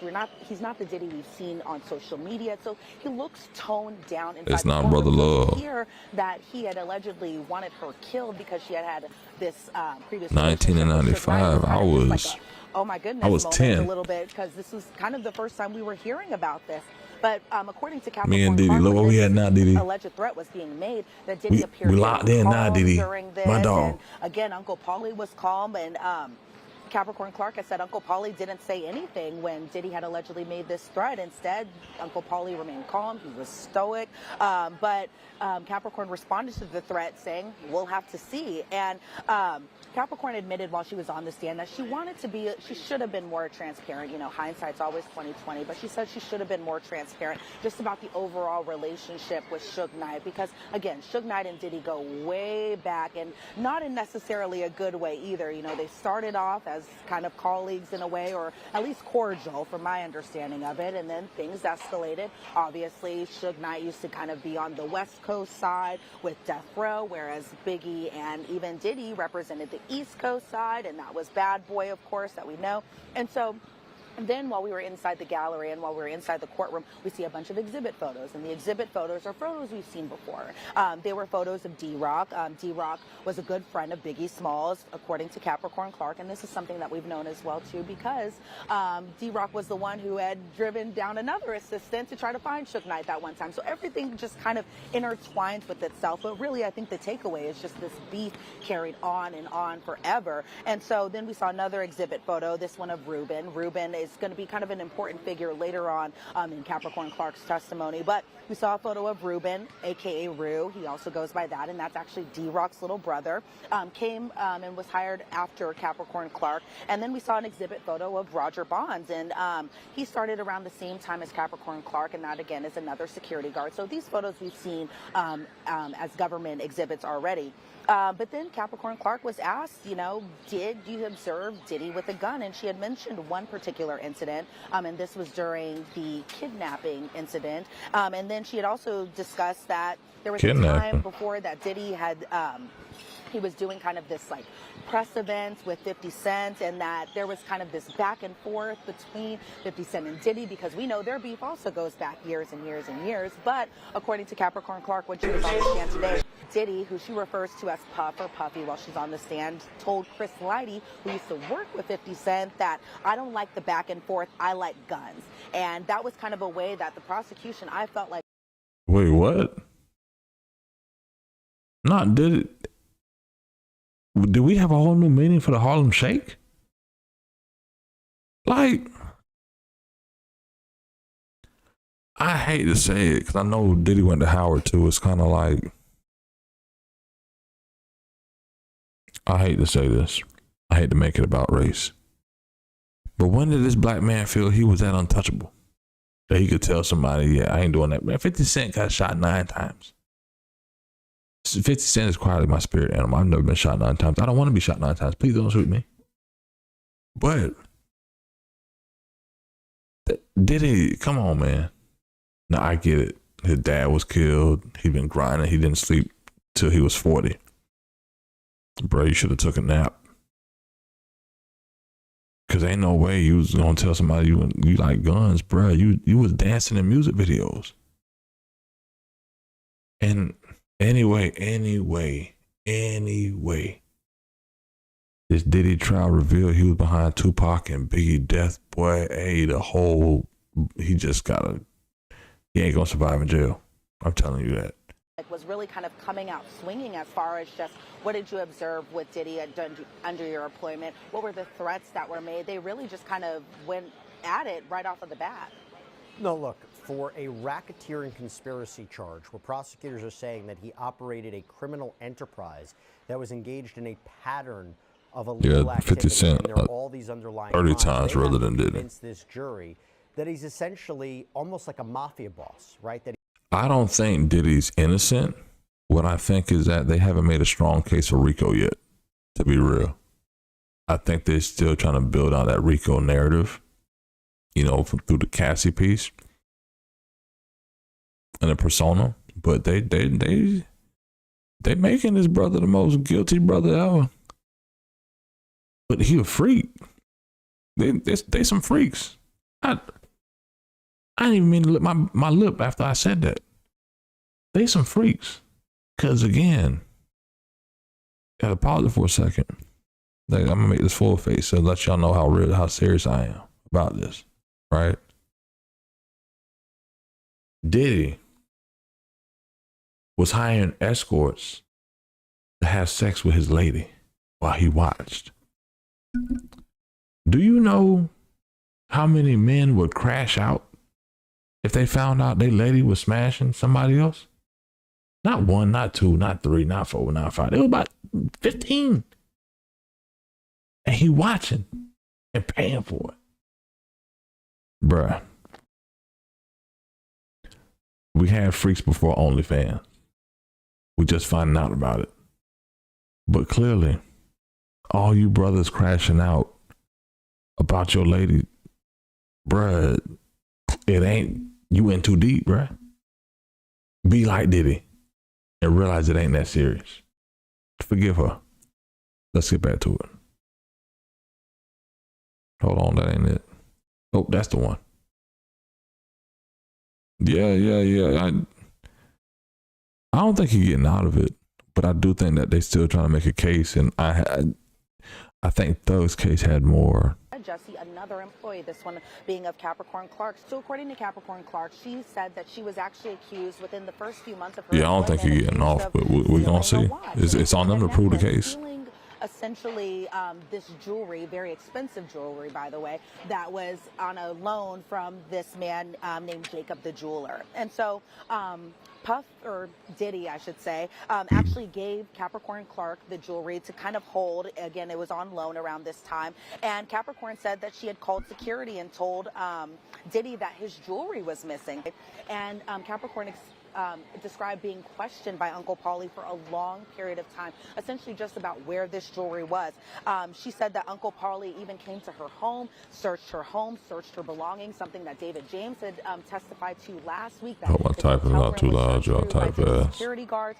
And then we see an exhibit photo of Bad Boy Worldwide, and this later became their new corporate offices. But around the time, it was essentially just kind of this empty building, and I think it's from the address, because I can't have my phone on with me during federal court, but I think from the address, it's not too far from where our law and crime offices are now. But as far as just what had happened in this particular instance, she said she arrived to these offices. Again, these were supposed to be the new corporate headquarters, but at the time that she had went, it was essentially just this abandoned building. And when she went inside, someone locked her in from the outside, so there was no way for her to leave. So she said she was brought up to the 6th floor by Uncle Paulie, and she was met with another man. And she didn't know this man's name. She could not identify. I need to get a better check. My butt hurt. Pause. And she explained I'm sitting in this uncomfortable ass chair. I'm gonna lean back, man. And that he was equivalent to about 6 of her. So just kind of get comfortable in my office. I need a new chair. A heavy-set man who was smoking cigarettes and drinking coffee, I guess, in this office on the 6th floor. And so this man had told her, because again, we don't know his name, had told her that she needed to take a lie detector test. And if she didn't take the test, the biggest thing was that she said she would be thrown into the East River. Now, there was an objection that had happened after she had said this statement during her testimony, and then they had gone to a sidebar. And of course, when the sidebar happens, there's a bunch of white noise going off. It kind of sounds like static, and so we can't hear what all is discussed in the sidebar. They're kind of huddled over into the corner, so it's unclear exactly what the defense was kind of objecting to, and just the details kind of surrounding it. And so then when they get back from the sidebar, yeah, you're right, Didi, my bad. Asked whether or not she felt like the man was being serious as far as this threat goes to take this lie detector test, and Capricorn said that the man was being very serious and said she was almost forgot I was on the stream during this whole incident, and said that she ended up just going ahead and taking the test. And so she was asked questions like, did you steal? Did you come up with a plan to steal? And the results came back inconclusive. Yeah, but I read it too many times. She had said because she I'm gonna get some water. I'll be back. Administrator wasn't getting a good reading of her because actually I got water here. I'm gonna get some ice. And you know, like when I was younger, I took like a lie detector test because my dad worked as a police officer, and really, like, if you are asked a question like, did you clean your room, and you get nervous, it does kind of spike up. So that I can say is my only experience taking a lie detector test. But from what Capricorn Clark was kind of explaining while on the stand is just how petrified and nervous she was. But she said she was left in this deserted office the entire day and just kept on taking these lie detector tests all day, unable to leave. And Uncle Paulie. At Vistaprint, we print signs so people can see your brand up close. But we also print signs so that people can see your business here, see it here, and see it here, so you stand out. Even when they're way back here. Get 20% off signs and banners at Vistaprint.com. I heard Use Kayak's best time to travel tool to find the perfect time. I heard the ad running. To go wherever you're going. Then do what people do. Was the one who told her she cannot leave. And so, again, the door was locked from the outside, and she was able to leave after Paulie essentially let her leave. And the next day, Paulie came back, got her again, and she went back to that exact same location, took the lie detector test over again and over again and over again. And she said that she had to come back and do this lie detector test 5 times. And these lie detector tests, according to Capricorn Clark, lasted essentially all day.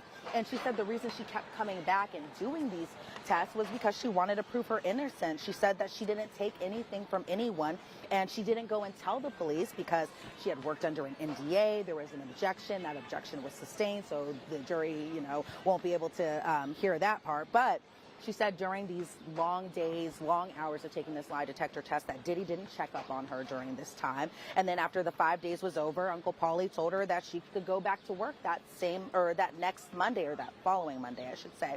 But she doesn't even know where the jewelry was or if it was even ever located. And she said she continued to work for Diddy after the time, even though, he had kept making her do this lie detector test so quickly into her new position. Couple of things that I take away from this. One, again, feeds into the narrative of this. This is really like a criminal enterprise, right? Lie detector tests, bodyguards, threats. But I think the threats also corroborate what Cassie had testified to. So Cassie had talked about threats, and which is very important for coercion, one of the elements of sex trafficking, right? And the big theme is, why didn't she leave? Why didn't she step away? Why didn't she report what was going on? Well, think about the environment she was around, and if she's not the only one testifying to this, and there's been other witnesses who've testified about being abused by Combs, or allegedly abused by Combs, or threatened by Combs, this adds to this. But it could also, I wonder, when she's talking about this, does it help prove maybe kidnapping? Does it help prove maybe forced labor? It'll be interesting to see how the prosecutors articulate it. The biggest takeaway I had from this, and I took notes, is that your dad basically gave you a lie detector test about whether or not you cleaned your room. That's a separate question for Elizabeth Milner that we have to talk about. The fact that your dad gave you a lie detector test, we'll talk about that another day. But I do want to ask you about Kid Cudi, okay? We knew she was going to testify about Kid Cudi, and she talked about him at length. Now, I think the real important part, and we know that he and Combs' ex-girlfriend Cassandra Ventura, they were involved together briefly when apparently Ventura and Combs were on a break. What can you tell us about this? Because I don't know. She was describing essentially being held. I don't know who the 16% of people who want taxes to be tips to be taxed. I would assume either business owners, or they've never worked in service industries, or barbers, stylists, whatever.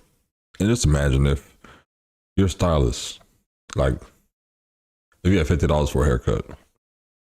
Imagine they worked up their fee and you give them a $10 tip, $20 tip, and they have to pay taxes on that. That's the real barbershop conversation, and that's where, realistically, thinking about it, that's where people get lost in the mix, right? How can you sit here and give somebody a tip for their service? You go on Fridays, Applebee's, Chili's, Longhorn, wherever, Cheesecake Factory, PF Chang's, and they give you good service, and you're telling the young lady, young man, that you need to pay taxes on this tip I'm giving you? That your service was so good, I want you to pay the IRS for the service you just gave me. Because I know you're not making crap on a $3 or $4 or $5 hourly wage. Come on. I don't know, Diddy. Held at gunpoint, or that she was picked up from her home by Combs. He had a gun, and this may lead into this kidnapping count. So yeah, again, it's income. I get it. Underlying predicate crime. But they're working on the bare minimum. Proof too is kidnapping. There's also sex trafficking. There's drug crimes. There's forced labor. There's arson. It's income, but it's like you're a barber and you have to cut 30 heads a month to make booth rent and make everything. If you don't have a good business, it's like it's there, but it's not guaranteed income. That's the thing, is you got to go out and hustle for it. I'm not saying you shouldn't pay no taxes on it, but in those kind of service jobs, and this is how Democrats lose, to be real, it's income. Yes, by the book, it's income. But you're working in a service job where you're only getting paid a fraction of what minimum wage actually is. So you're not even making income. You're getting paid slave peanuts. Not even chattel slavery, just like whatever. It's I get it, but it's not real. But talk to me about what happened here. This happened, I think, in December. Exactly, 21. Night Shadow. Yep, the December of 2011, right before the holiday times. And so as soon as we start to get into the Kid Cudi kind of aspect of Capricorn Clark's testimony, we are shown, you might have guessed it, an exhibit photo of Kid Cudi. So I ain't gonna hold you. I was a Kid Cudi fan for like 6 months. Like day and night. That first album, amazing. These last 3 I haven't listened to. Like the last one with Kanye, their last album together, never. But I do feel bad for my dog. He's almost a victim here for real. Lost the whole Porsche to a Molotov. Obviously, the jury kind of has his face fresh in their Cocktail. mind. He just testified last week. And so she again confirmed that was Scott Mescudi, a.k.a. Kid Cudi. And she said that Cassie was seeing Kid Cudi around December of 2011, and that Cassie asked if Kid Cudi could join the two on a hike together. And Capricorn Clark actually said it was a bad idea. And you would think a hike, it's so simple, it's so easy, I don't understand what the problem is. But Capricorn said that she was concerned about Diddy finding out, and Diddy finding out that Kid Cudi was just around them. And so Capricorn said that around this time, Diddy was paying for her phone, so she was worried that Diddy might be able to see who was calling her, and so he might also be able to see Cassie's text messages to Capricorn Clark. Why was she fired? Sorry for chewing ice. No, I'm an ice chewer. I'm no lawyer, but why was she fired? And so Capricorn Clark said that she had Or stop working with Diddy. to buy a burner phone because she was afraid that they would all get killed. And so there was an objection made. That objection was sustained. And I've been on jobs where, hold on, so there were a lot of objections here and there, especially. That's good. Okay. I've been on jobs where I wanted to kick somebody's ass. I've been on jobs where I've hated my boss. I've been a customer. I'm going back to Winn-Dixie days. Just in case, I ain't talking about nobody specific. But I've never been in a situation at a job where I think somebody's gonna kill me. That's wild. How do you stay at that job? That's Rolo bring up a good point. Most don't claim the cash tips they make. Been working in the hospitality industry the past 26 years. They make more than the ones on paper. That's very true. James, how you doing? I used to be a bellman. I used to work at Doubletree Hotel in college. Also Marriott. I think Marriott's Hilton, right? Yeah.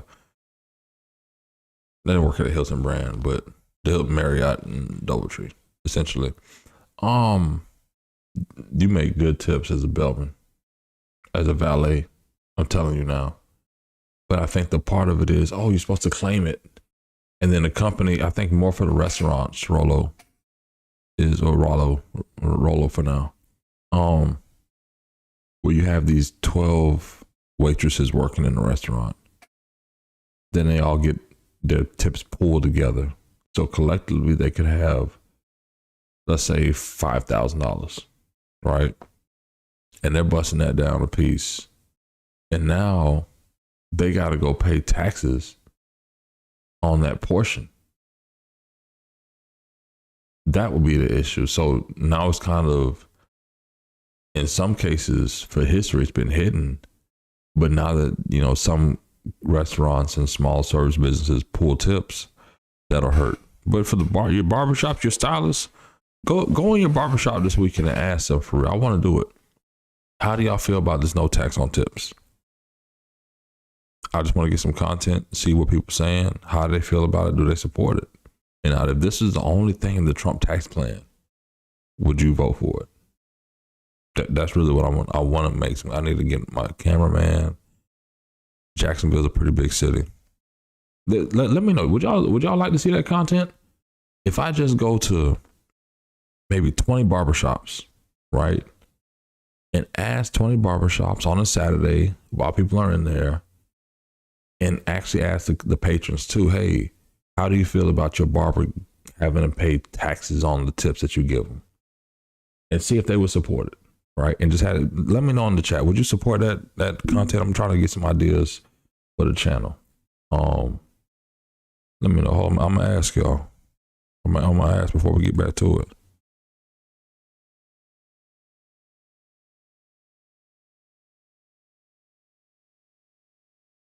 Yeah, I gotta get. I know you think about the question. Let me get back to When this. it came to the threats of being killed made by the defense. And so during this testimony, Diddy, I could see over at the defense table kind of shaking his head.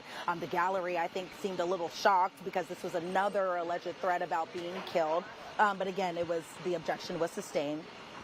Capricorn explained that she all of a sudden heard a loud banging at her apartment one day, and she said that she looked through the peephole. She saw Diddy was there, and Diddy was upset. He was pacing back and forth. His body language looked like he had something in his hand. So Capricorn opened the door, and Diddy was still upset, but she described Diddy wearing kind of a button-down shirt. He was wearing a sweater. He was wearing slacks that were ripped. I'm trying to get some content ideas. Let me know. Also in his hand, she noticed that he had a gun in his hand.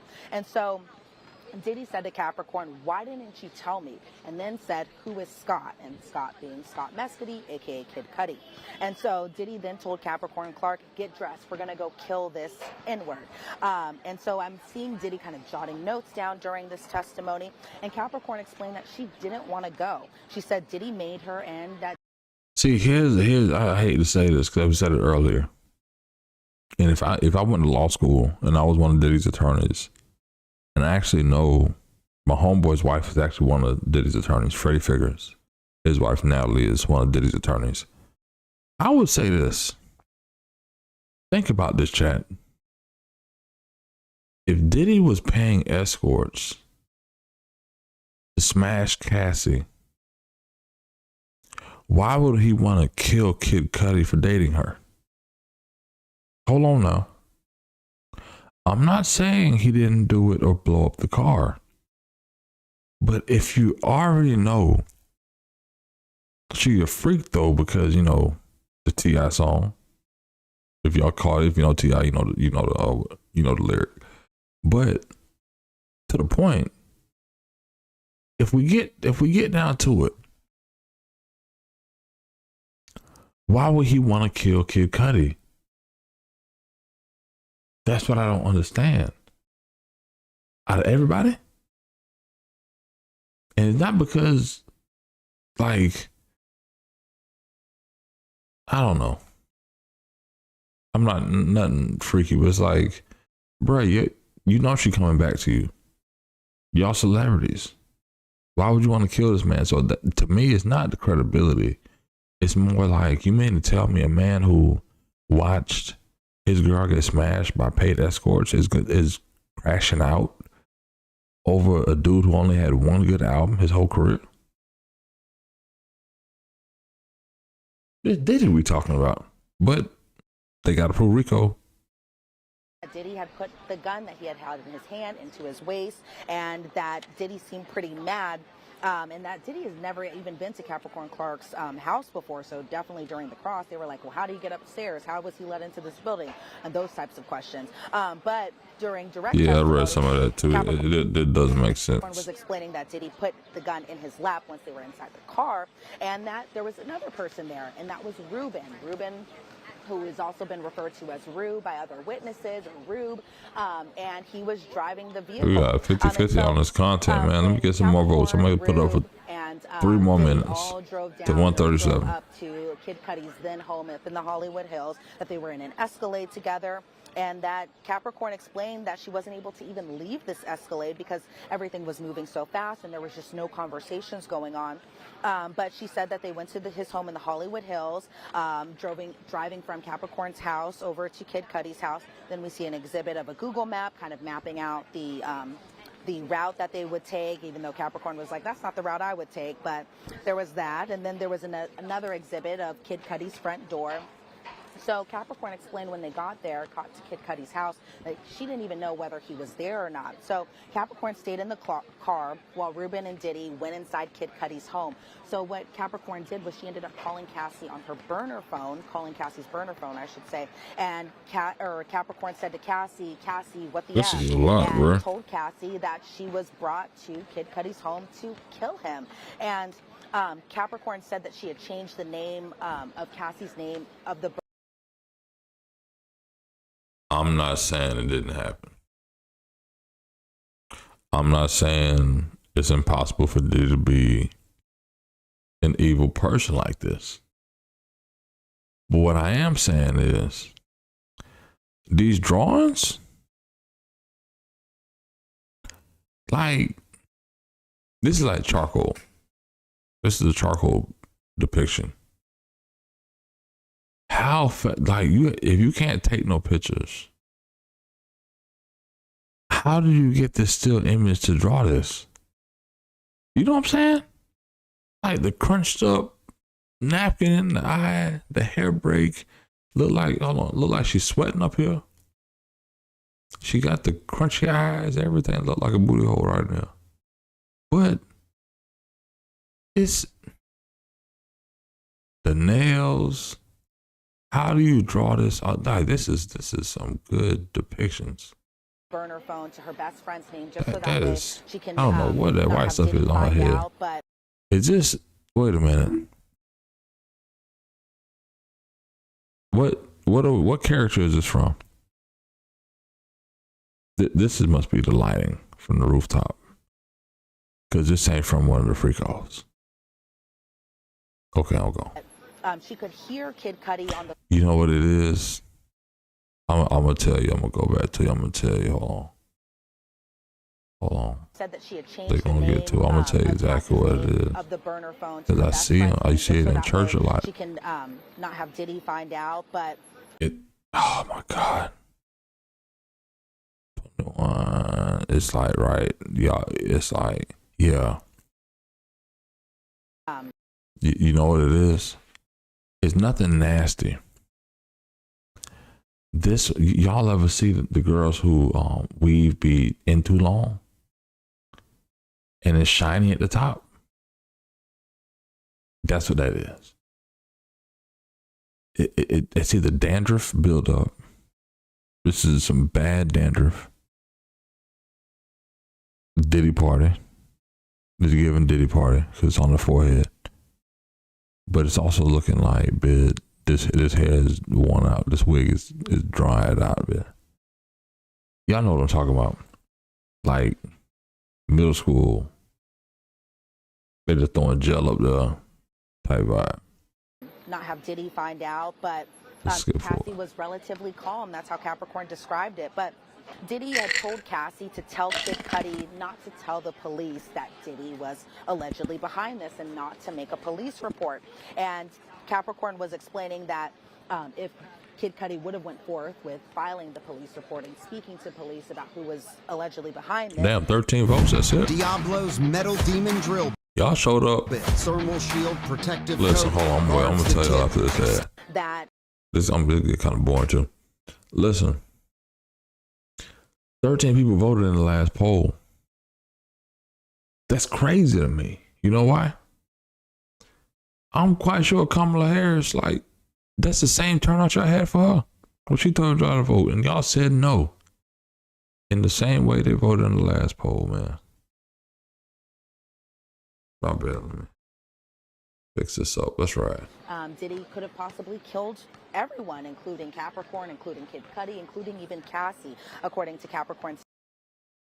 I don't think Diddy gangster like that enough to do nothing like that, to be fair.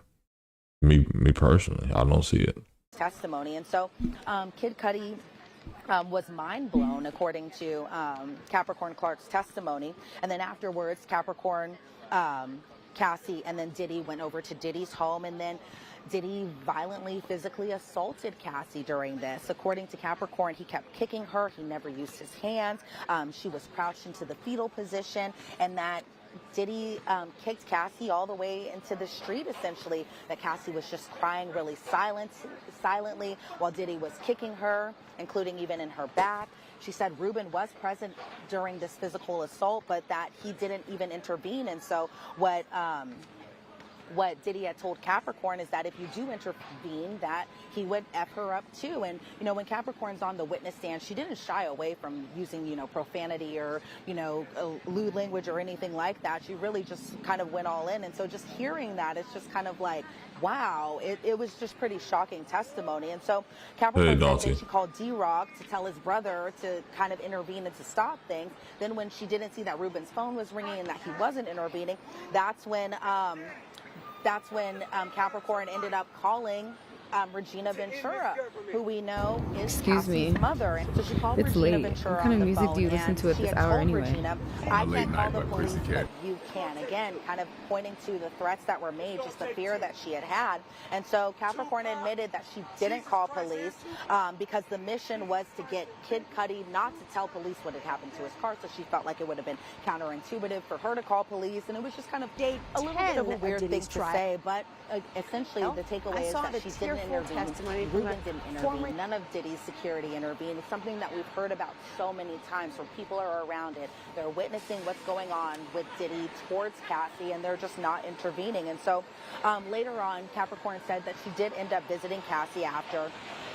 Cassie was in this hotel, and her stuff was just thrown everywhere. It was smashed. It was just everywhere inside that room. And so then that's when we see another exhibit, and this is an exhibit we've seen multiple times, and that's that exhibit from Cassie to Capricorn Clark with her mom CC'd on it, essentially explaining that Diddy was threatening to release 2 sexually explicit videos of her around the holidays. So this again was December of 2011 in response to the relationship that Cassie had with Kid Cudi. So I will say those were just the biggest takeaways of Capricorn Clark's testimony when it comes to just what had happened and what she had witnessed from her side of things, just in regards to what had happened with Kid Cudi.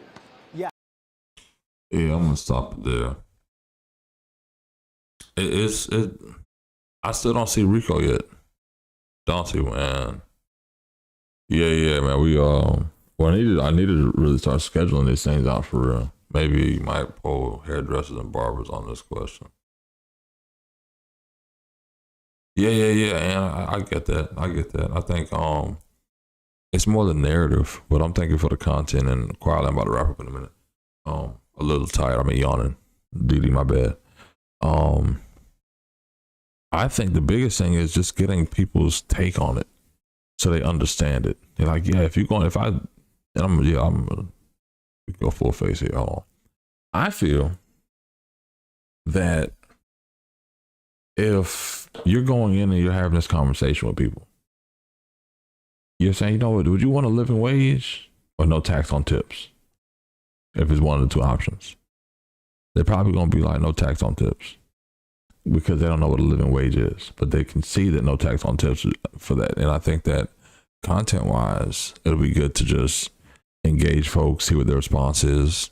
Maybe they don't agree with it. Maybe they do want to pay tax on their tips, like the 16% of people who did the chat tonight. But it's one of those things that you never know.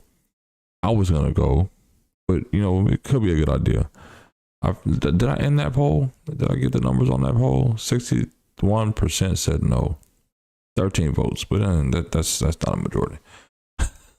That's a sample size. That's basically the same polls they run in politics to tell you what issues you should run on. Either way, appreciate everybody tapping the stream tonight. Over 21,000 people. It was unplanned. I started way later than I was supposed to. It was supposed to be on like 9:30 till about 1 a.m. I didn't get on till late, just trying to do some work, get some things together before this week's over. Either way, I appreciate everybody tapping in the stream tonight. It is your boy, the Hip Hop Lobbyist. If it's your first time joining me and joining the stream, I appreciate you tapping in. Make sure you like and subscribe for more content. The biggest thing, more than anything, is thanking y'all for helping my channel grow. It's been great. We had my boy Johnny 5 in here. Rolo, appreciate you. Didi, always. Mad Dog. Who else came through? I know we had some love. Manny, yeah, Johnny 5, always. Johnny 5 was on for 3 hours earlier. Dante, yeah, you were here earlier. I was tripping. We had a troll. Kiara Banks, appreciate you tapping in earlier. Hello, Kitty, my girl. And everybody who wants to come in and crack jokes, I look like Diddy. No, we're just talking about Diddy. Either way, appreciate y'all tapping in. I have more of the big, beautiful bill. Let me go to my notes to kind of highlight what I want to put in with the big, beautiful bill, because we know that they're talking about reconciliation, the cuts of Medicaid, nutrition, and housing. Cool. The biggest focus areas I'm going to be focused on right now are single mothers and single fathers, families raising young children. What's in it for them? We already talked about the tax increase of the $2,500, right? Also, the MAGA accounts for newborns. Let me go to the bill. Hold on. I know we talked about some of this. Hold on. I still got it up. We got the MAGA accounts. Let me straighten this out. We got the MAGA accounts to talk about, which are going to be huge, right? Because reproduction is the main thing that Americans are struggling on right now. Black Americans, white Americans, Hispanic Americans, no disrespect. It's 5, 6 at a time. They outpacing all of us. So give it 10 years. We're going to be behind the wayside. But the MAGA accounts, as you see here, let's read it in the statute. Wait, hold on. I got to get to the dates. Basically, if you have this baby before January, it's just 2026 through 28, right? Hold on.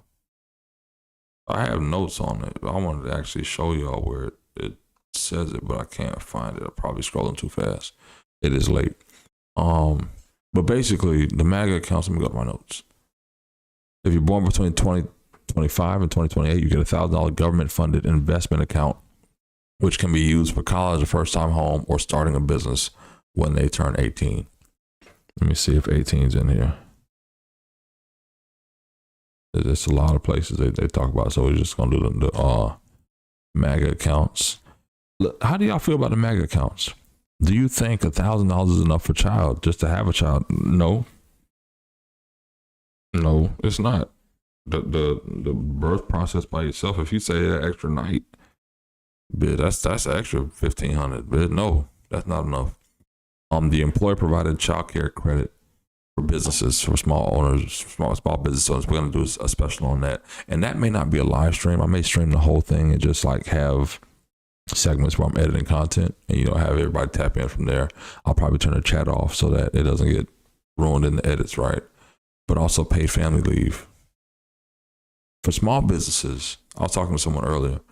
I think for your big businesses, your Targets, your Walmarts, your major corporations, they already have paid sick leave, so they'll benefit from enhancing it some of their programs. But those small businesses, those 3 or 4 man shops, they know they can't afford that family paid leave, so we're not going to get there. We're also going to highlight what's in it for recent college graduates and student loans. Are basically that there's nothing in there. But they say that if you happen to be unalived or have a disability, your loans can be canceled. So, that's that. 529 accounts, expanding those accounts, also private money for scholarships. For all my homies who have real estate investments from Airbnbs, multifamily, duplexes, whatever, we'll get into that part. We highlighted MAGA. Let me go back full face here. Y'all could actually see. Crazy country cracker. I appreciate you. Mortgage interest deduction. Actually go to this.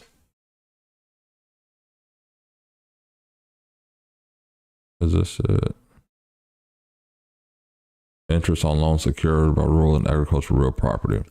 So again, if this is the mortgage interest reduction, if this is it, this is all right, cool. Section 139J. Go to Rand Paul, go to your Senator Rick Scott. It used to be Marco Rubio, Ashley Moody, whoever. Here's what I support in this tax plan. Here's what I don't support. But at least giving your elected officials somewhere to go. Opportunity zones we talked about. We're going to go deeper in those, especially when it comes to community development, housing, and things of that nature. No tax on tips. Again, let me try to make sure I straighten this out. I want y'all to see the search bar, right? Because when you have the narrative of Medicaid cuts, benefits 1%, Oh, sorry, that wasn't 1%. 1% isn't even in there. What else do the Democrats say? Give me some Democratic talking points. Whatever the Democrats say, throw it in here. It's not in the bill. But no tax on tips. Simple English. It's in the bill. People can go read that and find it and understand exactly what it's saying. What a qualified tip is. A definition for how tips are received. And this is basically how statutes get written. The subsection for the subsection. Extension of tax credit or tip credit to beauty service. To me, that would be something that says, okay, cool. For all the black beauticians that are out there, what is in this plan for me? And I can honestly interview one of my homegirls who's a beautician to bring on, like, hey, for what you're bringing in, and I'm not trying to get into your numbers, but from a perspective of where we are, how do you feel about this? Is it helpful? No tax on overtime, right?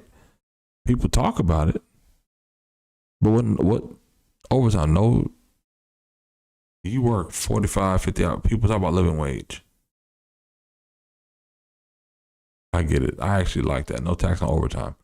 Pick the statutes. And I'm not saying it again, if it's your first time here, enhancing deductions for seniors. That's something that we would all kind of support. My grandfather's 96. I want to pay attention to section 110103. Tell them that when you call the staff, this is where you should say, hey, I actually support this. I don't support this. What are the enhanced deductions? What are they doing? Because it's a tax on Social Security, but they're not telling you what it is. And also, there's something that I haven't discussed yet. No tax on car loan interest. That's not what I wanted to discuss, to be honest. But these are things that people see and like, yeah, I support that. Trying to get to my train of thought here. Social Security cuts. Yes, they're cutting Social Security, but go read this and understand the fiscal part. That's what I was saying. Understanding like this part, this $4 trillion. That's part of the financial impact of a new law, right? This is all the law. That's the financial impact of it. Everything with policy has a fiscal, right? Oh, I done messed up. Everything in policy has a fiscal. So when you're trying to change policy, you have to understand that without a fiscal, you're just blowing hot air. And that's another reason why you got to know where you're going with, hold on, make this full face again. You have to know where you're going. Talking to elected officials about policies that you want to change to impact the quality of your life. Whether you're Republican or Democrat, I think collectively, both sides of the aisle, nobody wants to educate us about the basics. If you go, I'm telling you tonight, everyone who's tapped into the stream, if you go have a meeting with an elected official and you tell them straight up, like, listen, I want to change this section of the law. Let me go back to it. I want to change this section to make sure that we don't increase our debt limit. Oh, even better than that. You know what? Because this is where we're at tonight, right? I support the extension of the increased tax credit. You go to your elected officials and you tell them that. You know what they're going to tell you? How? Why? Where? What do you mean? Right? Because it's not the narrative. But when you go and you highlight exactly what's in the bill and you tell them, like, you know what? I know y'all said 2,500, but 3,500, 4,000, 5,000, 10,000. Excuse me. Go tell them, like, listen, these pandemic babies, they just don't cost more, but they do more. A baby can be 3 or 4 years old, 2 years old, and know how to work a whole iPad. Some of us grew up on dial-up. I didn't even there was no dial-up. Dial-up didn't come till later. But to the point, understand where you need to point people to, where you need to tell the elected officials to go to, because and this is from a lobbyist, your job as an advocate for your organization or your policy you want to change is to understand all the issues, the fiscal part, the things you support and the things you don't support. And the part of negotiating that at the same time is also not blindsiding elected officials, but letting them know that you know what you're talking about and that you have an answer and solution to it. And here's what the people in your city, your state, your county want, your assembly person, whatever, right? But to the main point, I appreciate y'all tapping in tonight. I should have not ate so heavy at that dinner so late. That spaghetti from Olive Garden, really, the itis is setting in. But I appreciate y'all tapping in. Please make sure you, most elected officials don't give a crap. Please make sure you like and subscribe for more. I'm going to release a schedule. Again, my wife and I are going out of the country this week, and then we'll be back. And through that, I'm going to update my channel to make sure that I have a schedule. Now, I have thrown in GPT that says 7 o'clock, right? 7 o'clock would be a good time for a show. I said, bro, I can't do that. You know why? My son's bath time is at 8:30. 8 o'clock bath time, 8:30 bedtime. Then I'm like, you know what, bro? I want to stream at 9:30, but sometimes I'm tired. Dad life is real. But at the end of the day, I appreciate y'all tapping in with me. If you had all close to 30,000 people here tonight, each one of y'all, bottom of my heart, straight love. Either way, be safe. Have a great night. I'll most likely be doing a stream tomorrow, maybe during the day. If Trump is live tomorrow, I'm going live with him, okay? So be prepared for that. But anyway, until then, y'all have a good night. Thank you. Clarita, appreciate you tapping in. I'm tapping out.